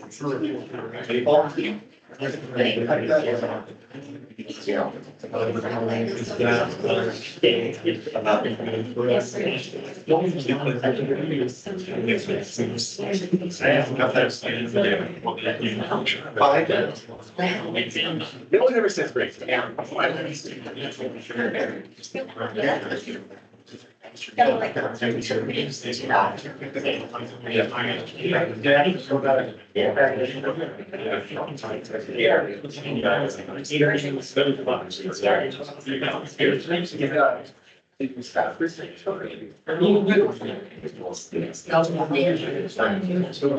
That's not bad.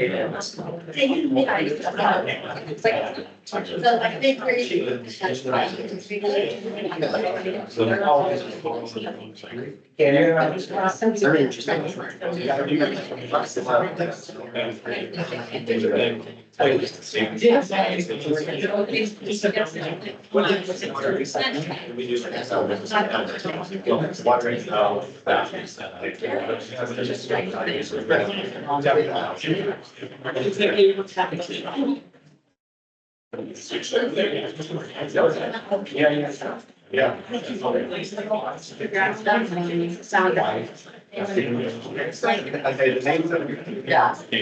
And you only have.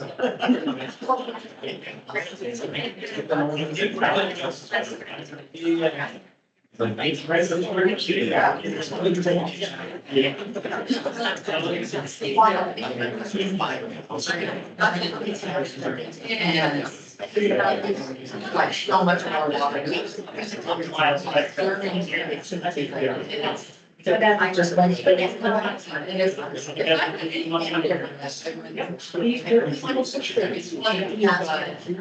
I understand, like, I was in the future,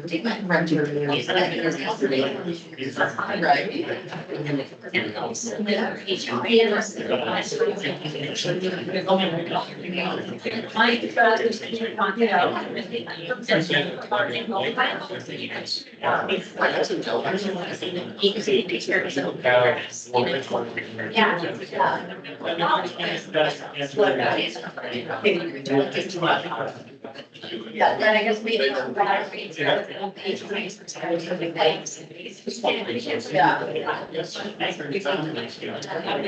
Words about it, right? Yeah, shut up.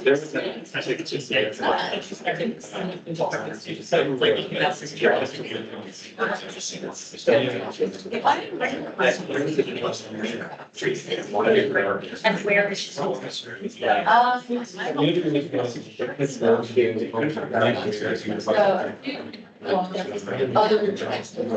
Maybe similar.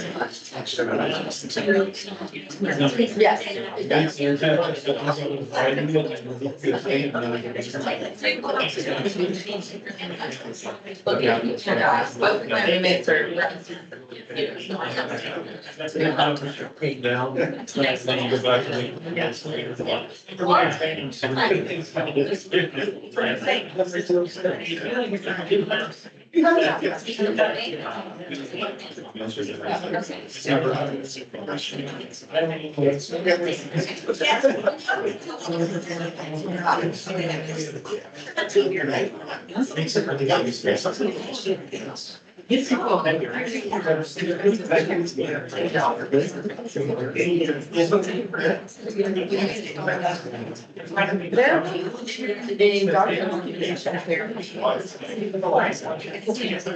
it is. Yeah, but they're both funny.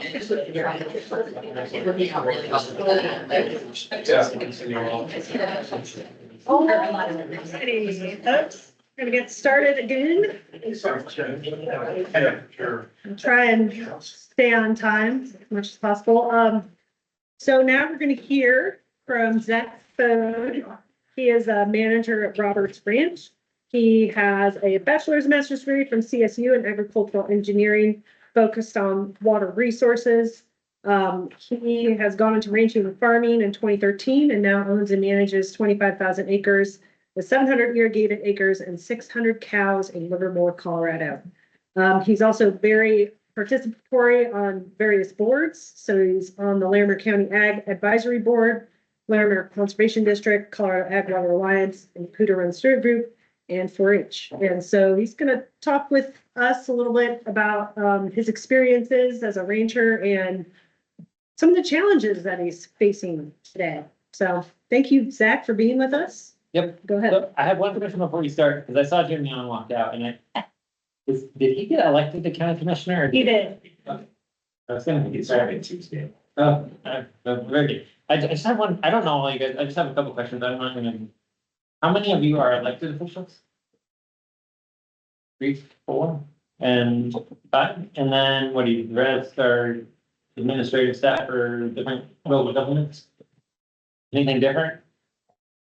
I'm a realtor, Realtor, yes, that's right. nonprofit, engineer, You're an engineer, okay, very good. What kind of engineer? civil, And you're a geologist. Education. Okay, very good. So I just trying to get a feel for the room. So, yeah, sorry, I didn't get it through Jim's talk this morning. This is the first cold day we've had and I couldn't get my tractor started this morning. So I just barely had time to get cows fed and get that. So there you go. So yeah, so I was born and raised here in Livermore. Well, not here. I was born and raised in Livermore. I am a graduate of Cooter High School in 2000 and then on the CSU. So I grew up in Livermore and have engaged in agriculture since I was a very young child. My parents were of the hippie generation that thought that living in the hills was a fantastic idea to do things that they shouldn't do. And so that's where I grew up and it's a fantastic place to grow up. I think I illegally fished and hunted my whole childhood because nobody was around. And so I've seen the North Fork of Cooter from both ends, all the way to the top and all the way down, and the Cooter and the South Fork of Cooter all the way to the top, just as a child running around the mountains. So it's been fun. And then now my wife and I and a bunch of kids, farm and ranch in Livermore. And so I did a lot of work for years, building water and wastewater treatment plants and then advanced irrigation control systems throughout the western United States. And so that was fun. But when you have kids, that kind of isn't fun anymore. So now I gamble. I think that's what farming is gambling. It's even worse than that. It's subsidized gambling. So that's what we do. And we hope that the things we grow and that they are worth something when we're done growing them. And we hope that the weather doesn't kill whatever we're trying to grow. And so that's good. So you're gonna hear from Robert. He's a little different farmer than me because he grows higher value row crops. I grow forage crops. So in Livermore, the elevation is plus or minus 6,000 feet. So I've tried to grow corn, and I've failed several times. And so, you can only do so many things wrong before you just give up. So I gave up on growing corn, but we grow alfalfa and grass hay. And then we have a bunch of cows and we feed that to the cows. And then I sell some hay to the other branch of agriculture in northern Colorado that has a lot of horses. So I have to sell a lot of hay to horses. And that's an interesting marketplace. So And then we raised calves and then we raised some grass-fed beef, to go with all that. So, this is the time of year where we actually, so we get one check a year, right? I used to have a job and that was an interesting thing where, and Robert's figuring this out right now. Where you get a check every week and it goes right in your bank account.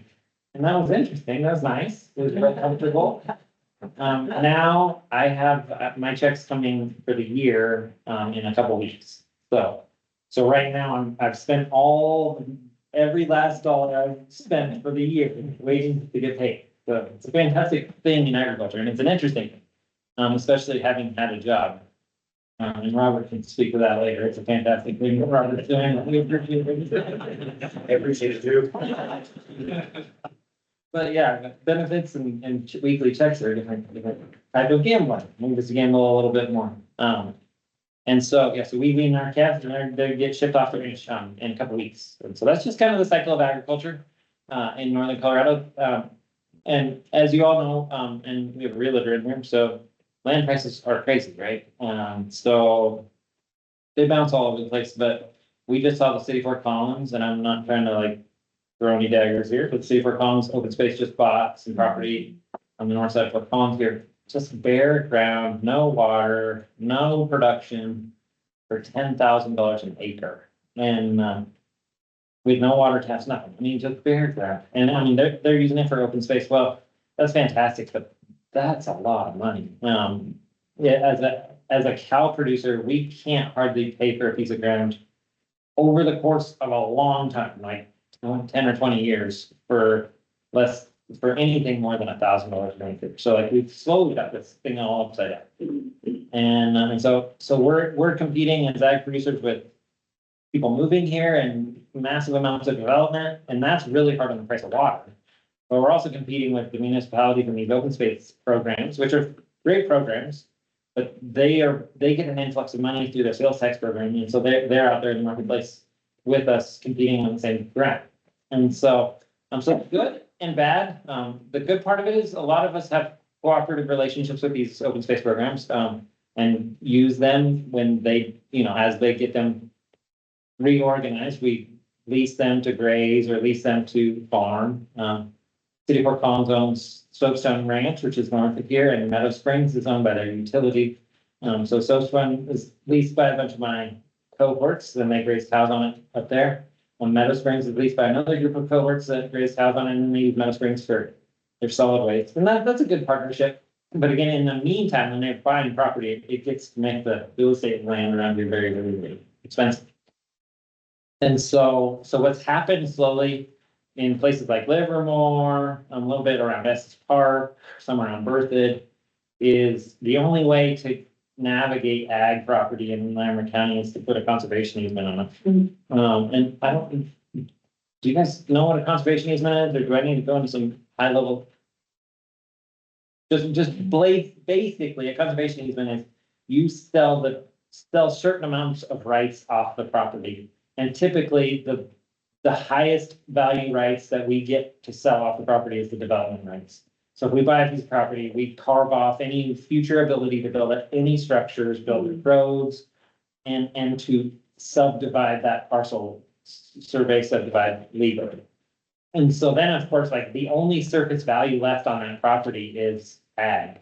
And that's good. It was working for a long time, and it was allowing a lot of ag producers to keep in place.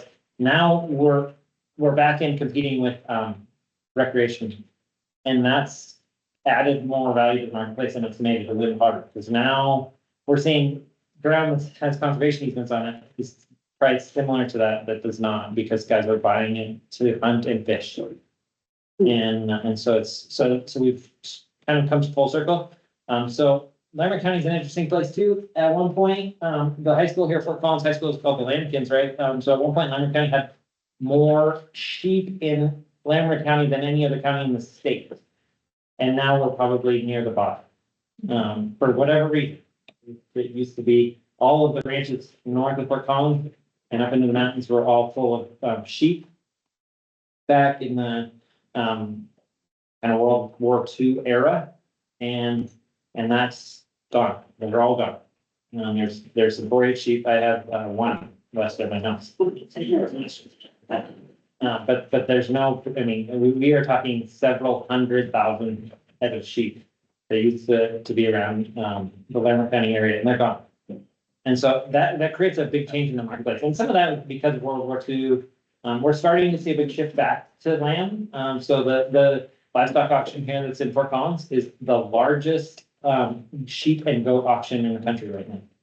And that's mostly driven by, the migrant and the ethnic populations. So a lot of folks go there that, and buy their meat directly from the sale barn and take it home into their backyard and butcher it for their family. And so that's an interesting thing, but the animals aren't raised here. They're being shipped in from Montana, from the western slope of Colorado, from Kansas, from Wyoming. And it's good for our local economy. It makes a bunch of jobs and it feeds the local, migrant and ethnic population, but, it's just an interesting shift, right?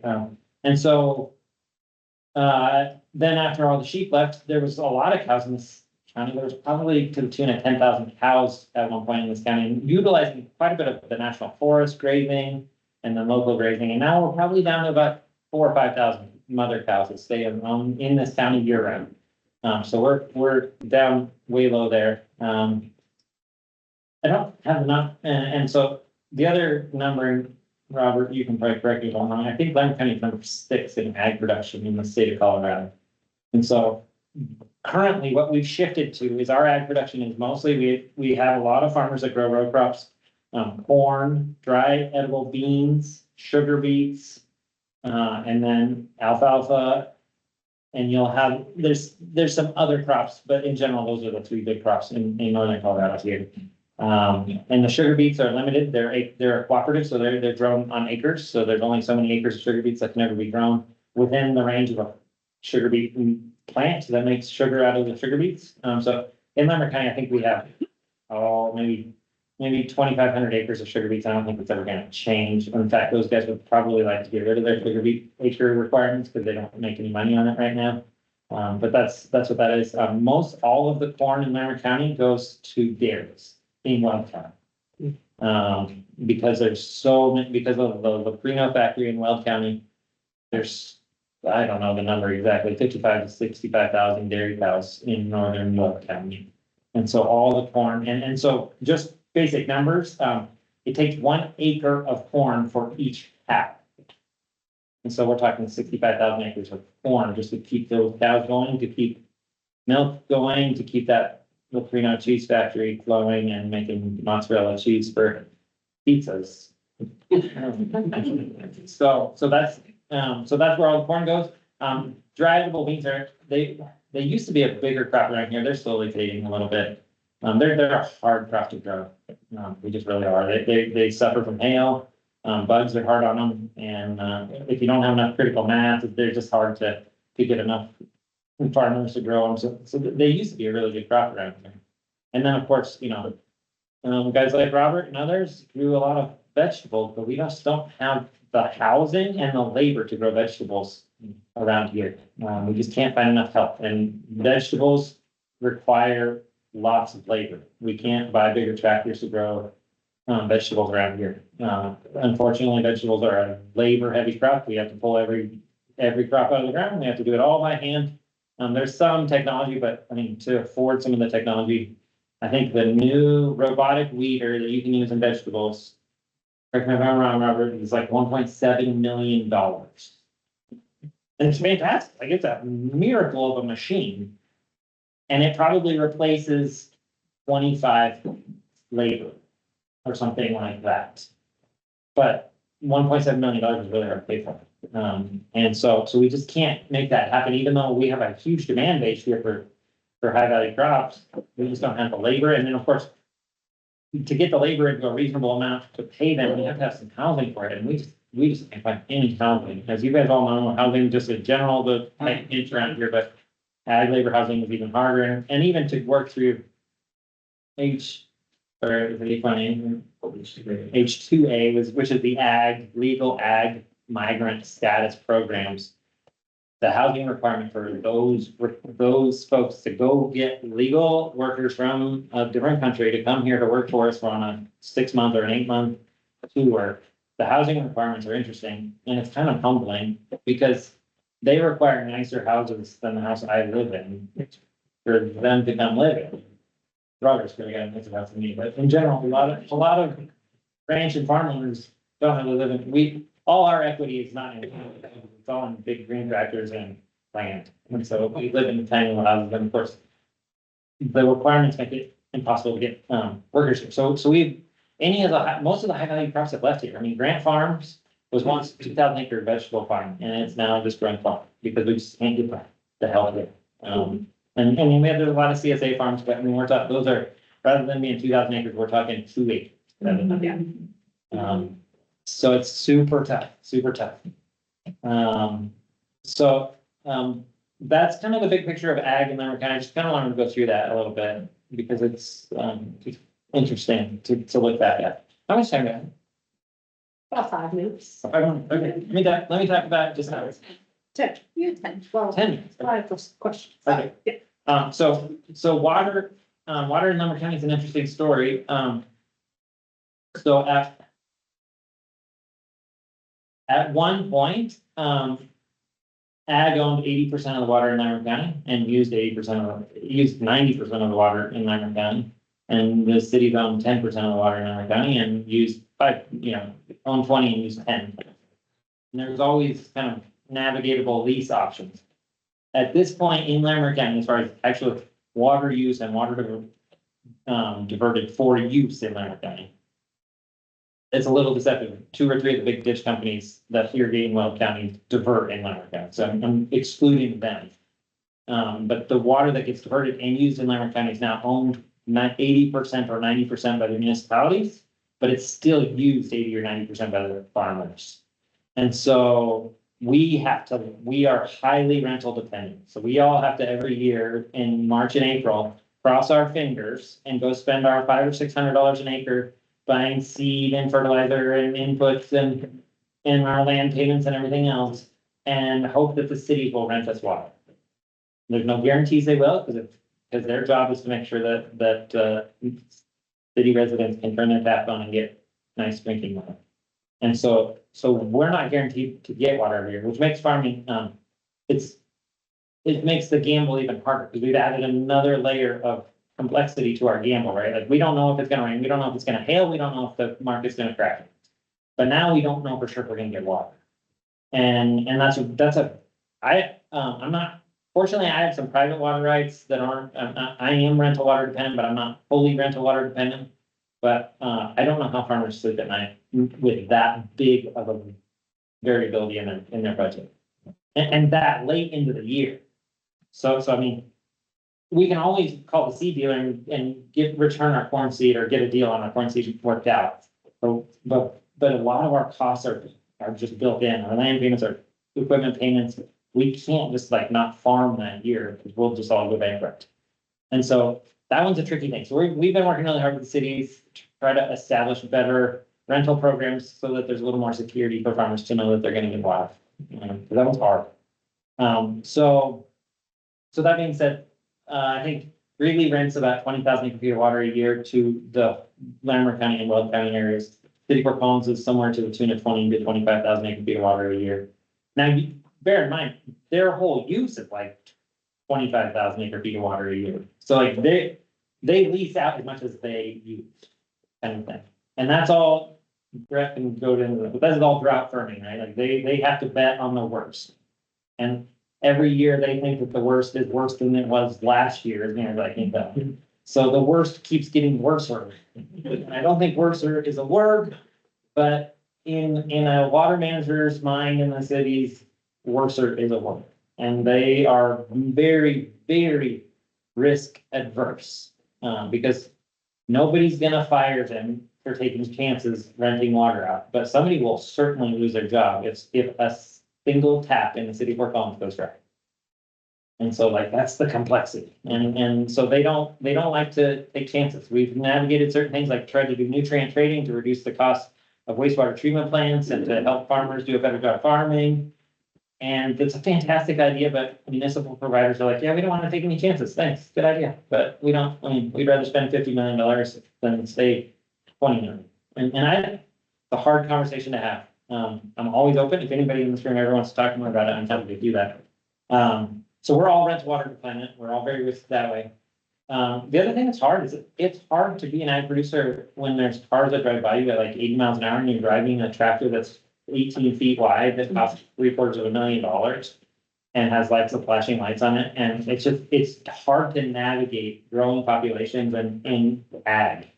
We don't drive very fast. We take up all the road. We try not to be jerks, but we look like jerks. And it's hard. And when the wind blows really hard, dirt moves around and things stink and you know, and in today's world, it is really hard to be a farmer that isn't a conventional farmer. I promise you, I know you'll read a lot of articles about how bad glyphosate is and Monsanto is and Bayer are. I promise you, farmers in the central United States don't have many options. And growing crops with agrochemicals is kind of the way it is. And they don't have very many options to get away from that. It's very simple and very easy. I mean, they know exactly how much it's gonna cost. They spray their crops. It works very, very well. But they don't have a lot of options and it's hard for them. And but that makes it hard when your neighbors are houses and you're trying to spray your crops and there's drift and there's different things and people don't like it. So as an area like Larimer County grows, all those things are harder. So yes, you're seeing struggles. We don't have a big turnover. I'm a very unique person. I'm a first generation farmer. There's a lot of first generation farmers, but it's very hard to get in at any kind of scale where you can compete. I've worked very, very hard to get to a point where I can actually kind of compete in the marketplace with the established farmers that have generational equity to help put back into their programs. And that's very hard. It takes a lot of work. And so we're seeing a lot of the ag research. I don't know the average age. They always tell you the average age of farmers is 65. So I'm not sure if nobody ever gets older or if they're actually hanging out somewhere around 65, and there is some younger guys coming in, and there is. I say that time too. There is younger guys coming in. There's a lot of guys that are coming back to the farm from their, you know, after they went and got a job. They slowly are wanting to go back to the farm because they like the lifestyle. So we are seeing some of that shift, but not as much around here as we'd like. Getting younger guys back into agriculture or younger families. And so that's tricky. So we don't want to see the fate of agriculture because from a water perspective, I'll try to paint this broad picture that really quickly. Agriculture is the reservoir that these municipalities can't build. So we use that, like I said, that half of their water that they're not using on any given year, that water would flow out of the state to Nebraska if it wasn't for agriculture using it. And also, there would be lines of people around trying to figure out a way to hijack that water and ship it to Denver. And so we are the reservoir that the cities need to flex in their dry years. So in their wet years or their average years, they need us to use all the extra water they have because if they don't get some of us to use it, Aurora and Castle Rock and others are going to be here taking it. And they have big checkbooks and they're ready to write checks. And so, that's where agriculture fits into this. I don't mean to like toot the horn that we can't lose agriculture, but agriculture has a huge function in maintaining the water supply around here, just by using it. Secondly, in the broader landscape of northern Larimer County, livestock are a very essential part of the ecosystem in keeping the grass from getting overgrown and dead and decadent and not growing and turning into a fire hazard, but also like reducing the infiltration rate of rainfall into the ground. So as your parking lot out here, when it rains, that drop of water runs to the ditch. Well, Jim Young gets mad because that rainfall used to come into the ground slowly and slowly go to Jim Young. When we build parking lots and we build houses, that rainfall hits the ground, it goes faster, and he can't catch it all like he used to be able to. And so you have stormwater detention ponds, and of course, those create all kinds of water rights problems because everybody thinks they know what they're doing, and they don't work the way we always anticipate because we all think we're smart engineers, but we're really not. We just guess. Sorry. But so it's a super hard dynamic system, but on the broader landscape, if we don't have livestock or wildlife grazing all the grass and trampling the grass into the ground, continuing to increase the soil health in the upper broader landscape, we have huge infiltration problems there too. And so when it rains on a piece of ground that's not grazed or that is overgrazed, the water just runs off and we can't capture it and deliver it slowly into our own ecosystem.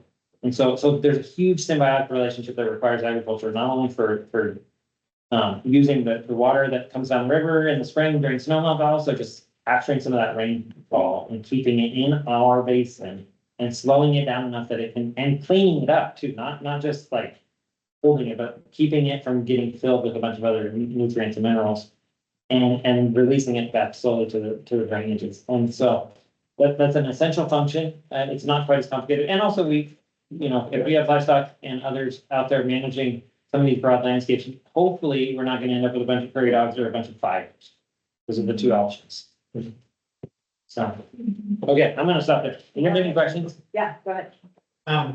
I walked in here 2 hours ago thinking I was the good guy, and it turns out that I'm maybe the bad guy. With the city of Loveland, With the city of Loveland, and you buy stuff. I buy land for open No, space. fair enough, fair enough. I also administer our conservation easement program Right. as well. So what can someone in a situation like me do to support somebody like you? Because we work, I try to think that we work really well with our tenant farmers because we do lease land. Yeah, To folks, but are there things that we could do? all I will say is, land doesn't manage itself. That's kind of go ask the US Forest Service, I think they're given about this much money and they're said, here, manage all this, Yeah. right? It's not going on. And so land doesn't manage itself. I mean, I manage 25,000 acres of private land. And it's an active work. And I think there's a little bit of a misnomer in the open space type programs saying, hey, look, we're just gonna buy it and keep it open and build a few trails on it, and people can go recreate on it. And it just doesn't matter, you end up with a bunch of dry grass and you end up with things like Marshall fire, and you end up with ecosystems that are all out of whack, because they end up with smooth grown grass and cheatgrass and a bunch of thistle and other things along, and all of it is a fire hazard, and all of it is artificial. And then you end up with things like you deal with more than anybody, you end up with these weird migrations of elk that now are gonna start causing all kinds of trouble, right? Like, they were fantastic to look at the first 10 times they came into the city, right? Yeah. But now they're gonna start like tearing people's cars up and like tearing people's backyards up, and like, this is a different problem. And if we can't hunt them now, they're in the city of Fort Loveland. Hunt. So like, you have a different problem. Yeah. And I don't have an answer to that one, sorry. Okay. But I think just keeping active, agriculture serves this function of helping to manage them, and keeping it healthy. Now, there's bad ag producers in the world, no doubt. There's guys that will run the ground and run it in hard, and that's not the answer, for sure. But I think that we have to have a good conversation about keeping land active, because something is gonna grow no matter what. And if we don't intend on doing something, it's always gonna end up to a worse condition. Yeah. And I mean, you can see it, so you guys have weird names, your streets, so Taft turns into something else and Shields turns into something else. Yeah. But I'm Wilton. Yeah. The Sauer Brothers Farm, you guys lease some ground in Sauer Brothers. Yep. So where their farm ends, you have new development starting and prairie dogs. And when prairie dogs come into a piece of ground, they just destroy it. Yeah. Like, and I'm not opposed to prairie dogs, like, they have ecological function, but like within reason. And they, like, I had a 16-year-old friend that was on the ranch shooting prairie dogs, and he died of the flood. So like, it happens. I don't want to like freak anybody out here, but it happens. And so what do we do with the option? I mean, I'd love to just take a video of that stretch of road on Wilson where like it goes from prairie dogs to wheat fields. Yeah. Well, one's for serving a function and one's doing its own thing. So keep ag on the property. Okay. And look, ag producers will always say they don't want to engage with the public. Because we're a bunch of ground-field folks that don't like to engage with the public. Like, that's why we get our checks once a year instead of every week, because we didn't want to have to like talk to a boss and talk to me. But at the true value, I think every ag producer wants to tell people what they do and wants to do better. There's very, very few, and I don't speak for few, but there's very, very few ag producers that want to do a bad job and want the community to see their bad job. We're a very proud bunch of folks. So when you talk to Jake Sauer, and they've been there forever, they're a fantastic farming family. But like, let's get them engaged in a more of a public dialogue with their neighbors. Okay. Like, I don't think it's a problem to build trails through their farm. It's a pain for them, yes. And we just bought another 140 acres from them at the end of last year. Yeah, it's a, To top out to 57. yeah, it's a pain for them, but like, okay, like, it's the reality. We have a lot of neighbors. Let's engage with them instead of creating differences. But keep in mind, I'm not saying don't buy the land. Yeah. Don't jack up the price. I'm really, is somebody in the city for funds in here that buys a place? Well, you're on. Oh, I don't buy it, no, yeah. So, I mean, that transaction's really frustrating for me because the more recent transaction from that was $6,500 an acre. The year before, they went, Almost double it. yeah, with no appraisal, like, I'm sorry, sorry. They have their own money. Oh, I know, but like, Their money. it's one thing to compete in the marketplace, it's a different thing to just start jacking the prices up. So, Okay. please, I don't want to monopolize the conversation, but I did have one other question. yeah, We have land and we've actually struggled to find tenant farmers on a number of parcels because we try to use it, like you said, as an active form of land management. We just have 5,500 acres of land and just do not have the staff to handle all of Yeah, it. So yeah. we've often gone to either folks who we bought the land from or put it out to bid. Usually putting it out to bid is not successful. right. Is there a way that somebody like me can reach out to folks like you? Is there, like, we have so many ways to communicate, in other ways, but it seems to be hard to find folks who, like the farmer folks, because you're out in your tractor, you're not on the internet or Right. what have you. I mean, you're welcome to always reach out to me. There is some, email groups in Lamar County that would probably, like, Lamar County Farmers Alliance has a pretty big email group. Jess Callan is the Ag Extension Specialist for, the cooperative extension for Lamar County. Anytime you have a land available, she has a pretty good contact list. And you're happy to send it, I mean, you can send it to me, I can put it on folks that I know in the county. The NRCS folks have pretty good contacts, the conservation, I'm the chair of the conservation district board, so we have pretty good contact lists. Okay. And would engage with you in a partnership with me, the conservation district. Yeah. Yeah. Thanks. Yeah, no problem. Any other questions? A big question, but we're over time, right? Yes, but we can drive. I guess my question, and you may not be able to answer this, but are there countries that are doing it better with striking a balance between taking care of ag and recognizing the importance and then also addressing some of the environmental concerns? Because you brought up glyphosate. I have quite a few constituents who are very concerned about it. And I think that's reasonable. Yep. And, we're concerned about runoff from feedlots, contaminating water. We're concerned about global warming. I think all of those things are grounded in reality. So like, are there countries that are striking a balance where that ecological benefit and farmers being able to make money, like, it just seems like our system, I hear you have like razor thin margins of, you're not making a lot of money off of this. You don't have a lot of flexibility because of that and what kind of chemicals you use. Like, are there people doing it better than us? Are there policies that the United States needs to change? That might be that, I know that's not your wheelhouse, but like, you always hear like Europe doesn't use as many chemicals as many European countries with their farming. And they seem to be staying afloat. So like, what are they doing right now? Look, I'm not very sure I can understand the consumer marketplace of Europe versus here. Right. But I will say that at a certain level, it always will come back to a consumer marketplace conversation, right? I mean, I believe you. I know which district in Fort Collins you're in, so I know that. But I also know what it's like to be a young family and have chasing kids around like crazy. And I mean, like, I will tell you that when I got married and thought that I'd have kids someday, that I would never I personally refuse to even use a drive-through anything because I think it's just bad for my health. Right. But as soon as kids started showing up in my life, there's a dull roar of chaos that shows up. And like, all of a sudden my priorities shifted into like, whatever.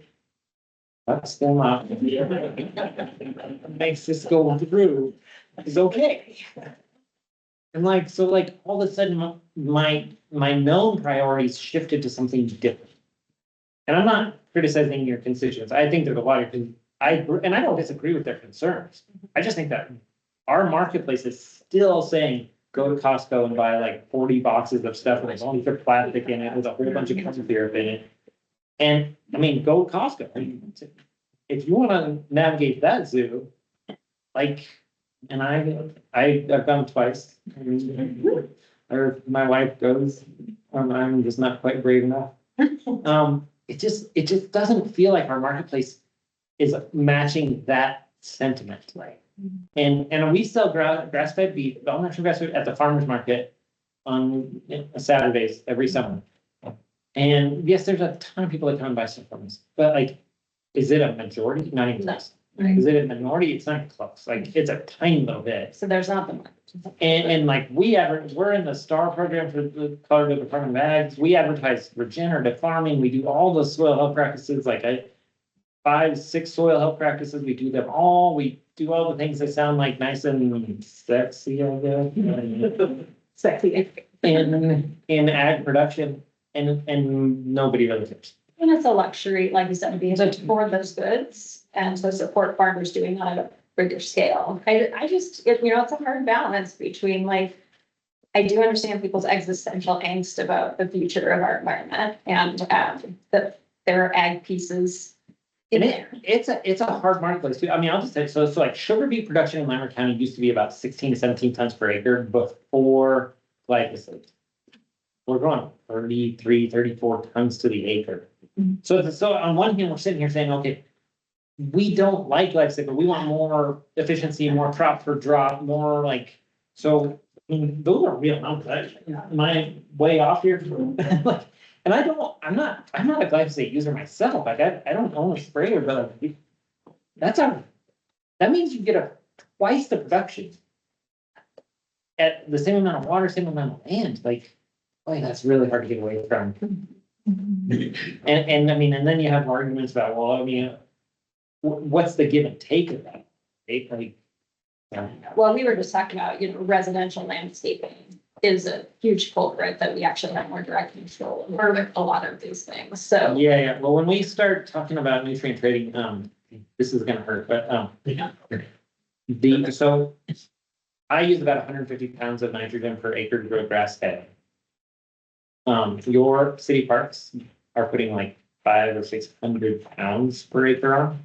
And then if you're a resident and you go down to Home Depot and you fertilize your lawn, it's probably like 800, 900, because it doesn't mean anything, right? Like, if you own a yard the size of this room, it's a $20 bag of fertilizer. Really, it doesn't mean much to you, and you don't know the difference. And like, sorry, this is maybe sounds a little sexist, but dudes love to compete about something. And so all the dudes are trying to grow the greenest yard in the street, right? And so like, the answer to the greenest yard in the street is more fertilizer. So like, you guys use way more fertilizer than us. Just about. I will check. Sorry. Okay, unfortunately, I love this conversation and I And think tell Eric California. really appreciate Zach's time, and we're gonna move on to our next speaker. So Brett Bovee is the Intermountain Regional Director of Westwater Research. He brings close to 20 years of experience doing a variety of engineering, economic, and water rights studies across the western states. Most of them have been focused on water resources management and water development concepts. Since joining Westwater, he's performed dozens of focused water right valuation studies and broader economic and water market analyses. He brings a unique perspective to projects, combining a background in water resources engineering with the developed knowledge of water rights and economics. So Brett is going to talk a little bit about some of these water sharing agreements between municipalities and agriculture and some of the challenges with them and potential pathways forward. Thanks, Brett, for being here. Yeah, sure, thanks. Well, I really enjoyed that discussion. And actually, that discussion is I'll just say, a lot more important and meaningful than what I'm about to talk about. So, I'll give you a flavor of this, because it is a piece of water in Colorado, and it sort of addresses some of the questions people have raised about sharing water between ag and municipal use. But yeah, just for kind of context, those are really big questions that were being discussed there.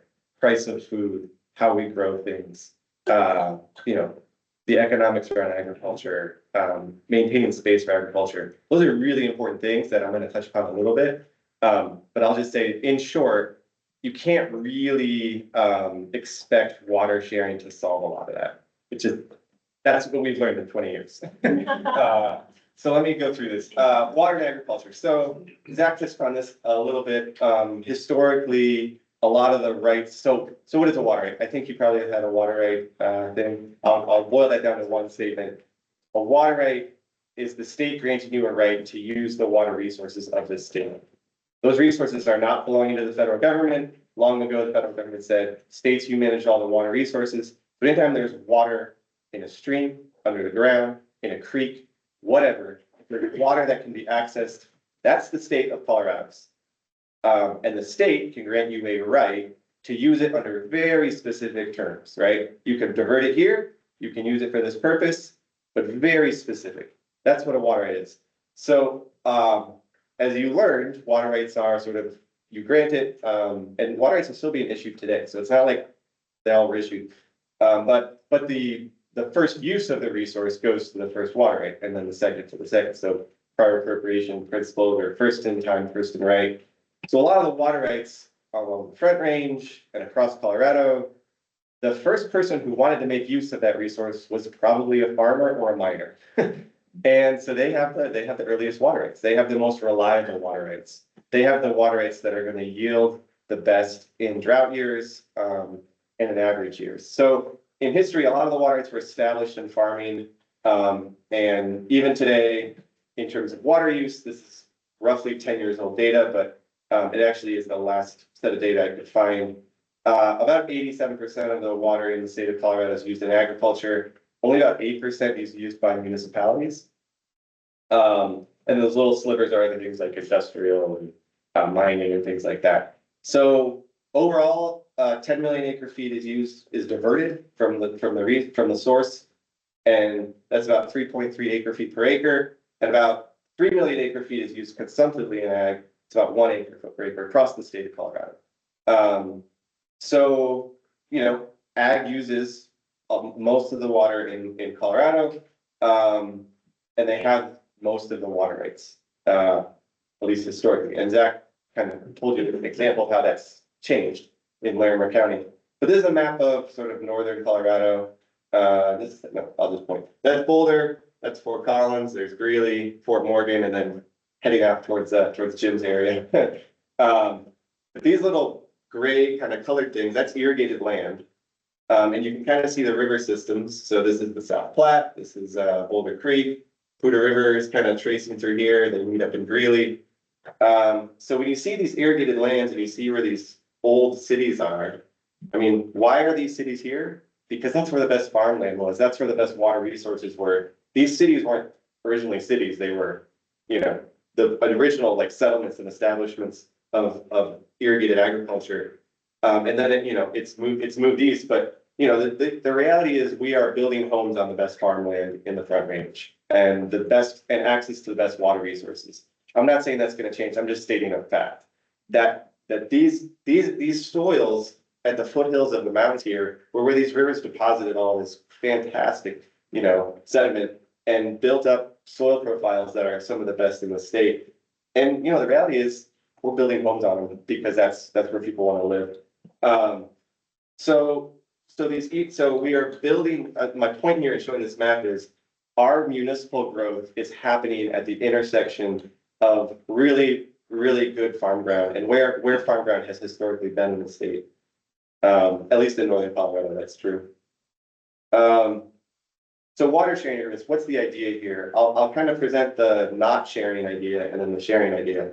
The not sharing idea is how most water transfers from an agricultural use to a municipal use. And that's mostly what's happening in water transfers in Colorado, water right transfers, is a landowner who is farming, who is using the water, permanently sells the right to that water to a municipality or a developer who's going to dedicate it to a municipality. So developers don't have their own water systems typically.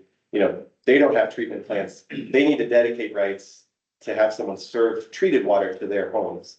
So municipalities are sort of at the end of the line, so to say, of these water transfers, but it's usually a permanent sale, and that provides important goals or benefits to both sides. So on the landowner side, a lot of these landowners do not want a ownership stake long term.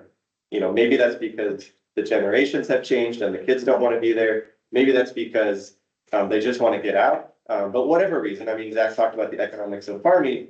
This finality is actually important in a lot of cases. That they don't want to maintain that. They want the sort of the freedom and finality of a permanent sale. And on the municipal side, maybe even more important, municipalities do not like leasing anything, renting anything. They like to own it. They like to have the finality and the ownership of, you know, they might want to rent it back, but they want to own it. It's sort of a, you know, control, as Zach mentioned, they're very risk averse by their nature. They want to own things. And so that's the dynamic there is why most water rights transfer under a permanent sale. Not to mention the payments, the economics of a permanent sale versus a rental. The water sharing concept is it's not permanent, that the ownership stays in part with the landowner, well, let's say the farming enterprise. And then water is in some way, shape, or form, and there's lots of ways you can do this, is leased or contracted to the municipality to fill gaps. So that's the general idea of a water sharing. And as Zach was saying, there are sort of regional benefits outside of this one water transaction to keeping this land in production.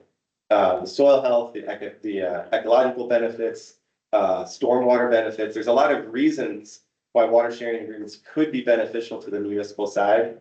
But, you know, I would say they are not often considered in terms of how municipalities are thinking about acquiring water.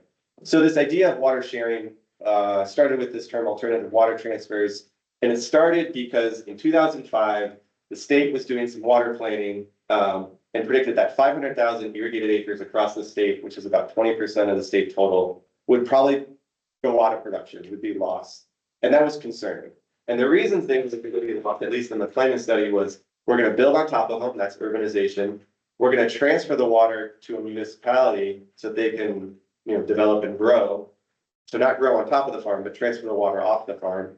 That was about 40% of the reason. And then the other 40% were these other reasons, which have to do more about water supply. So as we've decided to not draw down our aquifers to the bottom, and we've managed groundwater. That's a significant one in two areas of the state. There's irrigated acres coming out just because there's not enough water out there to maintain that.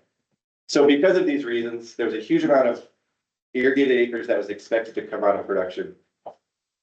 And so at the same time, around 2005, there was these interesting water deals happening in Southern California between two irrigation districts down there and probably the largest municipal water organization in the country, named the Metropolitan Water District of Southern California. And these water deals were not permanent. They were 30-year deals that would transfer water to Metropolitan from these farming districts, huge farming districts all had. And so people were observing those and saying, oh, that was unique. So those two things kind of collided, and we developed this idea that why doesn't Colorado do something like what California did? And that started with the ATM grant program that Colorado Water Conservation did. And then in 2015, we set this goal of doing 50,000 acre feet of these alternative water transfers over the next 15 years by 2030. So that's sort of the first 10 years of this alternative water transfers idea. And then since 2015, the next 10 years have looked like the following things. So we did this status report on like, where are we at? So we try to better understand, well, what are these ATMs? How do you define them? What should the grant money be going towards? We inventoried progress, we identified barriers and made recommendations. And then most recently, the CWCD has changed the term from alternative water transfers to collaborative water sharing agreements. It's not important, I'm just pointing out they changed terminology. And then set the goal of protecting 100,000 irrigated acres as part of the water plan.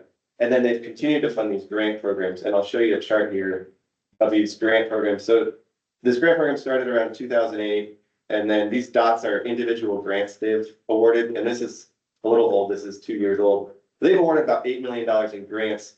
The first 10 years were mostly research, like things like, can you dryland farm in northern Colorado? What are some of the other research they did? They did a bunch of research out near eastern Colorado on growing different crops and deficit irrigating.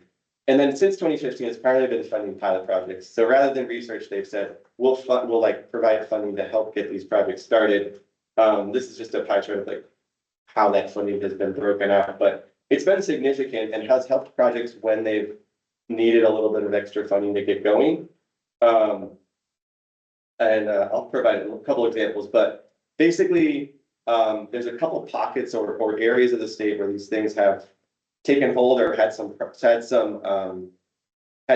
progress made, and that is not right here. It's not northern Colorado. I'm going to talk a little bit about that. But yeah, we've had pilots and had some success on these. I'll give you a couple examples. So this is an example in Larimer County. So just the geography, that's Carter Lake, that little blue blob. Little Thompson Farm is in the Berthoud area, that red dot. And then City of Broomfield's down, well, you know City of Broomfield is down there. So what this project involved was saying, what if Larimer County bought that farm, and that farm had two water assets? It had what are known as CBT units or project, the contracts that allow you to take water from Horsetooth Reservoir and Carter Lake, essentially. It's really valuable water. And then they also had some shares in Handy Ditch. And that was a local ditch that ran by the property. So they had these two water assets, and they said, what if we kept the Handy Ditch shares on the property and then also kept the CBT shares in part on the property, and then sold some of the CBT water to Broomfield, and then for the remaining CBT water that we kept on the farm, we'll agree to rent that or lease it to City of Broomfield under a set schedule. So no more than 3 out of 10 years, I think it was. So that was the basic deal structure. It was a 211 acre farm. So Larimer County bought it for $8.2 million. Then Broomfield paid close to $3 million to buy some of that CBT water, and then paid for this lease agreement, right? And that agreement is perpetual. So Broomfield can always call on that CBT water, and the farm has to manage that they could call on that water in any year. But no more than 3 and 10 years. So this was the idea of how a water sharing agreement could get set up between a city, and the reason that's geographically so far is CBT can be conveyed all the way down there. It's sort of the southern end of the CBT service area.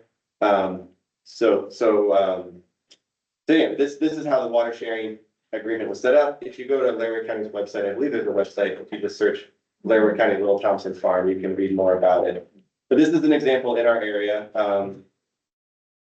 I think Larimer County has struggled to figure out if this was a good idea.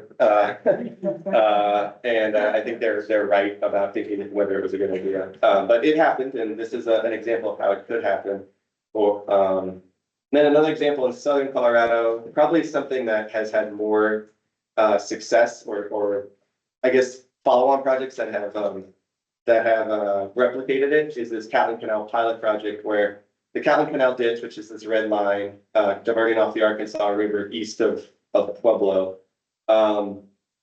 There was a lot of backstory here about this group called Super Ditch, started in 2002, that wanted to combine a bunch of farms together and sort of have this controlled leasing arrangement with Colorado Springs and Pueblo and other municipalities that were buying farms in their area. That Super Ditch project never really got legs. It ran into a bunch of legal hurdles. But what came of it was this pilot project on the Catlin Canal, which was one of the ditches that was part of the Super Ditch effort. And the pilot project basically said, it was a rotational fallowing project. So it basically said, these are our participating farms. And it was 6 farms totaling 900 acres. And every year, each of those 6 farms is going to take 30% of the acreage out of production. And they're going to rotate which 30%. So this year, this 30% is going to be out of production fallow. Next year, it's going to be this 30%. And they do this because they grow annual crops there. It wouldn't work on an alfalfa unless you have certain acreage rotation. But it doesn't work for all crops. I'll just put it that way. But they could make it work. And basically, they get paid they got paid a considerable amount of money to make this crop rotation fallowing system happen. They got paid $150 an acre um, to just enroll, and then $500 per acre foot for the 30% that was carved off. So they've basically pulled in about $2 million. Oh, I'm sorry. In addition, the municipalities on the other side of this invested about $2 million of infrastructure in the ditch system. So it was it's been a pretty good deal for the farms down there. I think they would probably replicate this or redo it if given the chance. But it was a pilot project, so it does have an end date. I think it was a 30-year project. So it does have an end date unless it's renewed. And then one example that I wanted to point out in Western Colorado, simply because a lot of these water sharing agreements have tended to be not ag to municipal, but rather ag to environmental. And the reason is because the environmental buyer, let's just say, whether that's a state agency or an environmental nonprofit, they don't need the water every year. They need it when the snowpack is low and the rivers aren't running as much. So they want agreements that are only exercised in certain critical years. And so that has sort of blended well with the idea that farms could be compensated, in certain years in a restricted timeline to not irrigate as much. And an example of that is this ranch in Western Colorado called I don't remember the name of the ranch actually. It's on McKinley Ditch on McKinley, Little Cimarron River. But this group, Western Rivers Conservancy, bought the ranch and then worked with the Colorado Water Trust to put an easement on it. And then what they did is they sold basically this right to the state, CWCB, that said, when certain flow conditions in the local river are low enough, we, the owners of this ranch, will not take as much water. And there's a whole schedule about flow conditions and how much they'll take. But that was the basic idea. They sold that grant to the state. And it looks something like this: there's always an early irrigation to basically establish or irrigate the pasture grasses on the ranch.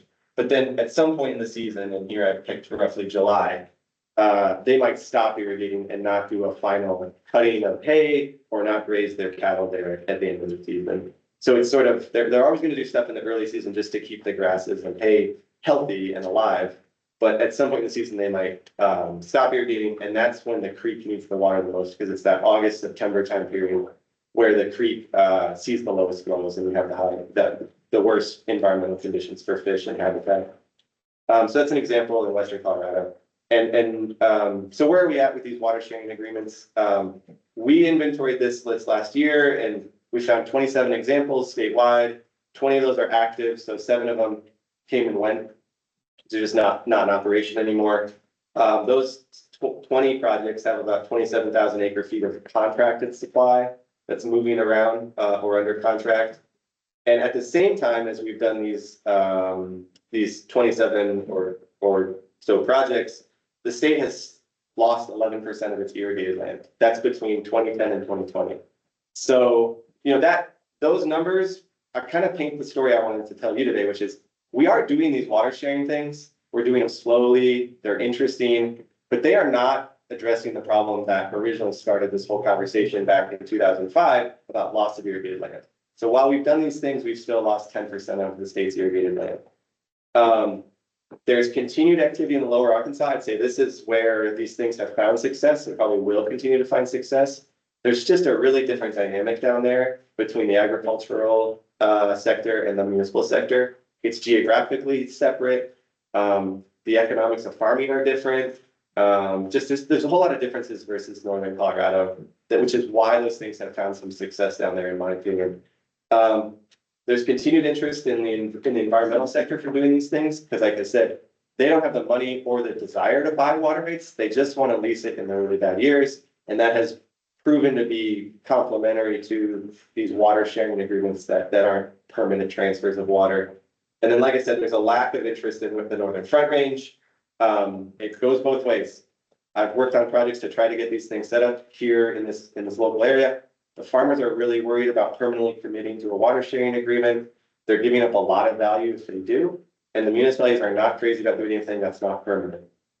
Because they're trying to build homes that they have to serve permanently. You know, that home isn't going away and it's their job to service that home. So there's a desire for permanence in the municipal sector, and the agriculture sector is wary because they know the market just as well as everyone else. And they're saying, you want me to take all that opportunity off the table to enter into these water sharing agreements? And it's a really challenging dynamic that's at play. So what are some of the barriers? Economically, I just talked through some of that, but municipalities want to buy things. And it's no different than you thinking about a house. You know, if you want to buy a house and use it for the rest of your life, the economics would probably tell you to buy that house if you could, rather than rent it. And that's kind of the situation the municipalities face, is they would much rather buy stuff and own it and then figure out if there's opportunities to rent it back or lease it than to lease it in the first place. That's sort of cultural as well as economic. And then agricultural, like I said, tying up high value assets in these water sharing agreements is a challenging ask.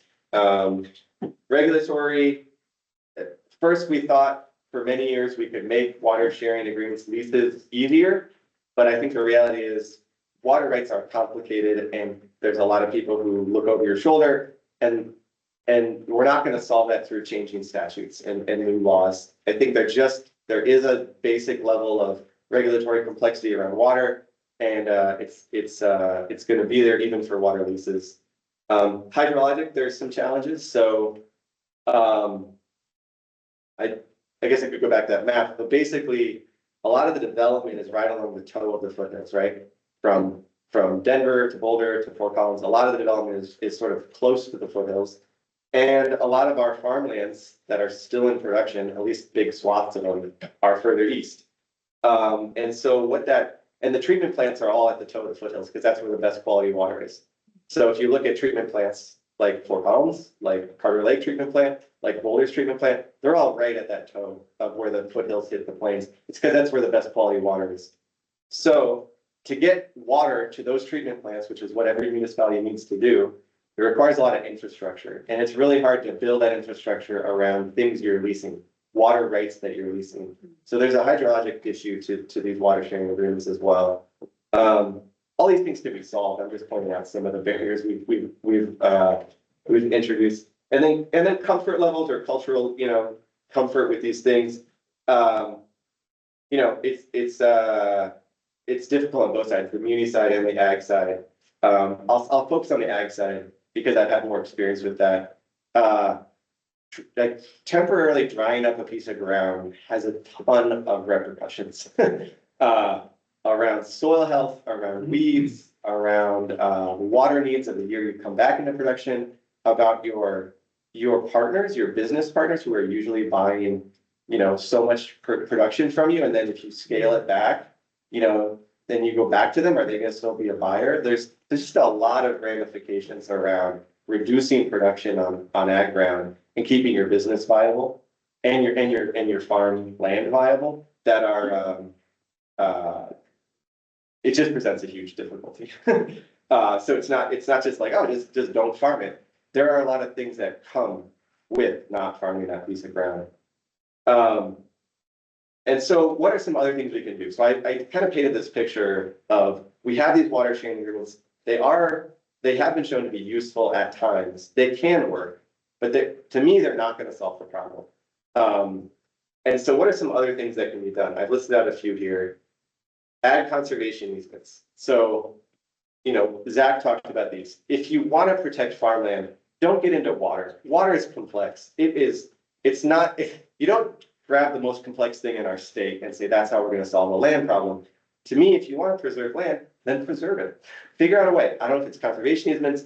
I don't know if it's policy, whatever it is. If you truly want to preserve that ag land, then preserve it. And don't look to water rights to figure out the land issue. If municipal water dedication policies, so this is a big one. Developers have deep pockets and they want to go build homes. We need homes in Colorado. but there's a dynamic around how much water a new home needs. And a municipality will establish a policy that says, this is how much water you have to bring to me to build these 100 new homes. And it's a really important decision for a lot of reasons, because the developers will do whatever it takes to find the water to dedicate to build those homes. And I think municipalities should increasingly should scrutinize themselves about how much water needs to be brought to build these new homes. Because the developers are gonna do it. Like, they have deep pockets, they're gonna go find the water. But if you reduce how much water each new home needs, which is the housing product type, the footprint of the landscaping, there's a host of factors that go into it. But if you do that, less water will come out of ag production. And so I think municipalities should really scrutinize that number if they want to keep surrounding ag lands in production. Not saying they need to, I'm just saying if that's a goal, this is a good way to do it. And then municipal leasebacks to agriculture, as Zach said, it's really hard if that's an annual decision. I don't know if the water's gonna be there. If municipalities could take a hard look at their portfolios, especially munis that are big and have a huge amount of rental water, and try to make longer term commitments. I'm not saying that's an easy decision, I'm just saying, if they could do that, I think it would make those leasebacks a whole lot more valuable to the ag sector. Because there's a ton of water rented back. So, well, I mentioned, I think like 27,000 acre feet in water sharing agreements. I'm guessing there's somewhere between 100,000 to 150,000 acre feet of water rented from municipalities back to ag. So he's saying it's higher. So it's just, my point is, it's huge. There's a huge amount of water that's rented from cities back. Rather than do that year to year, if you could make a longer term commitment, I think it would go a long way to making the farmers sleep better at night. And then finally, regional government. So governance. So if you don't, especially around transfers of water long distances, which have a lot of economic problems wrapped up in them, if that's not what a local area wants, I think there are tools in place where counties could say, we're just not going to let it happen, or we're going to put up huge roadblocks to letting it happen. So looking at thinking about restrictions on what water can move from source to end, and there's a lot of issues that come with that. Home building, ability to grow. I'm not saying you need to do it. I'm just saying if preserving ag lands is a goal that you want to achieve, this is one of the ways you could get there. So these are some ideas besides water sharing, how you could help preserve ag lands. So that's all I got. I'm happy to take questions.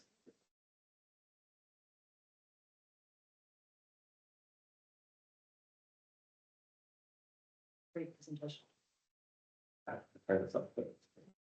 You're good. Yeah. Can you talk about zoning of this tool, speak ag, as ag? Well, cities usually zone in their municipal boundaries, and this is not my area, so I know I can't talk about that much. We'll talk about it more in next. Yeah, but I would just say municipalities typically zone in their areas, and that's not usually where the ag lands are. So I think they have tools about the types of developments they are approving and the water footprint of those developments.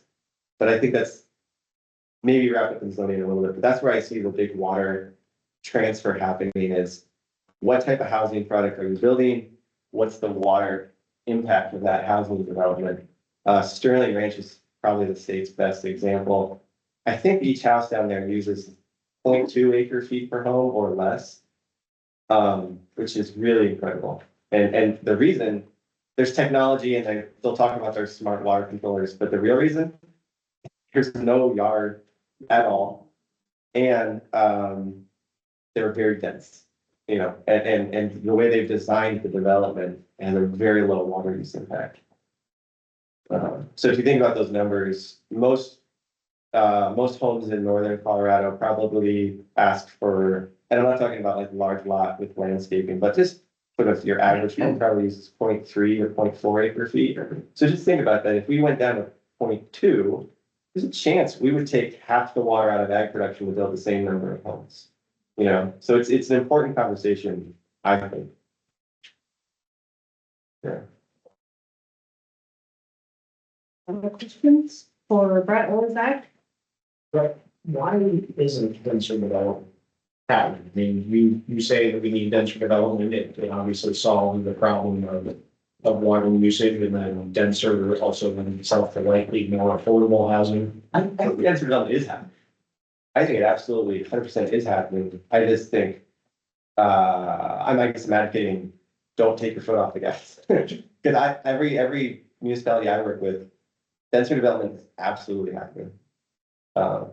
Maybe it's just not as noticeable, because I feel like when you drive out east, it's like, well, there's more urban sprawl on the other side of I-25, and just more of these houses with yards, and it's not. Yeah, I think, well, it gets back, it's the same conversation around consumer demand, right? If that's what people want to buy as a housing product, that's what the homeowners are gonna buy. Or build, sorry, so I think it goes back to, yeah, like, consumer demands. You know, it's a difficult conversation, because I think that this is not my area of expertise, but a municipality wants to grow, home builder wants to build homes. Municipality says, great, we'd love for you to build, but you have to build this housing product type. The home builder might say, sorry, I don't want to build that, I don't think I can sell that. And so there's a real chance that that municipality will give up economic opportunity, growth, the things it wants to do, because it's trying to limit the housing product type it wants, right? So it's, these are hard conversations. And there's, I mean, the rooftops that are being built today were platted in water purchase like 10 years ago, so they were at a different marketplace. So I think you'll see the next cycle, higher density, lower use. And I think if you like Hartford Homes, every single one of their developments right now are using purple pipes. So like, that's new. This is the first time you can see that. That's one thing that I think is important to talk about in this area, and maybe other areas of the state that I didn't mention, is there's actually, and I've seen it in actually the Boise area of Idaho, there is a life for agricultural ditches to maintain some amount of feasible operation. If those ditches become if they start to service the landscaping needs of development. The worst problem is if the shares get transferred out of the ditch and there's less and less use in that ditch, creates huge operational problems. But if those ditches, as the landscape of the land served by those ditches changes to more developed lands, but if they can maintain use of those ditches for urban landscaping, it is really helpful to the ditch systems. Those ditches can have a lifetime forever if they can be used, as Zach was saying, for non-potable landscaping irrigation. Which we should be doing, because treating water and putting it on grass is popular. Yeah. Is that what you meant by? Yeah. Perfect. Non-public system. Okay. But that's tougher for retrofitting, right? Because I think It like is tough. Fort Collins, for us to retrofit Fort Collins to have non-potable water for our irrigation would be tough. And these are doing, like Windsor, I think requires it, on new development, Yeah. So, yeah. Yeah, and I will say our next session focuses a lot more on these specific issues of like, what are the ways in which municipalities can do better, integrate, water supply planning and land use planning. And what are some of the tools that people are using? But I think we're almost out of time. Any other questions for? Real quickly, so as far as zoning goes, so the biggest struggle that has is like these smaller growing cities, these growth management areas like the state lines. And I think that there's some valid conversations to be had between county governments and local governments as far as like reeling that into within some things and having a conversation about what that means from an ag perspective, from a water use perspective, from other use perspectives. The other thing about zoning that we tried to do ag district overlays, which is just like if a farmer wants to stay in farming for 20 years, put an ag district overlay on it. It's not a conservation easement, it's some kind of an agreement that we're going to stay here for 20 years. And give them some priorities, right? Like priorities to rental water. Guarantee that they're going to get rental water for the next 20 years. And that benefits the whole community, gives the farmers some stability. The municipality kind of has an impact agreement on a sharing thing. It derives a little bit of the development in that 20 years in certain areas. And it creates kind of ag management areas as well as then some more growth management. So IGAs are probably a bigger threat. In this. Great, all right. to grab our lunches and come back and sit down, and then we'll hear from Emily Hunt, who's gonna speak around 12:05-ish. So grab lunches, bring them back in, and thank you both again for your time. Yeah. We'll keep on rolling. Yeah, that was. Yeah. We'll see you again next year. It's very small. Yeah, it's real bad. Exactly. Now we don't get by that.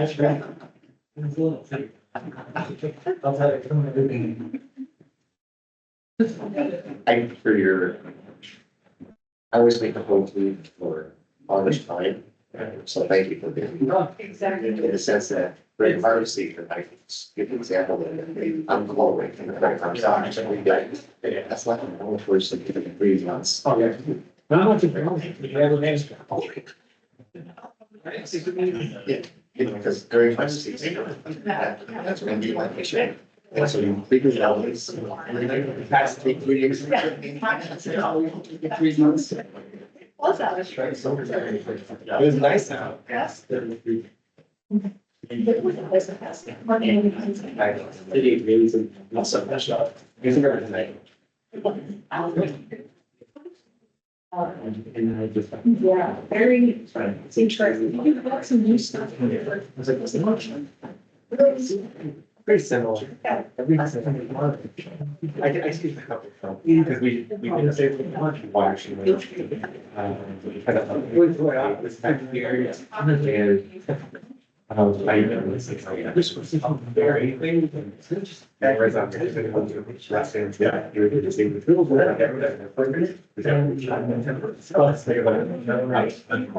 Yeah. Wait, so like, well, what, I mean, there's, I put it like, like, I didn't know how you put it. And I think it's on there. Yeah, we lived in this last area. Yeah, we waited.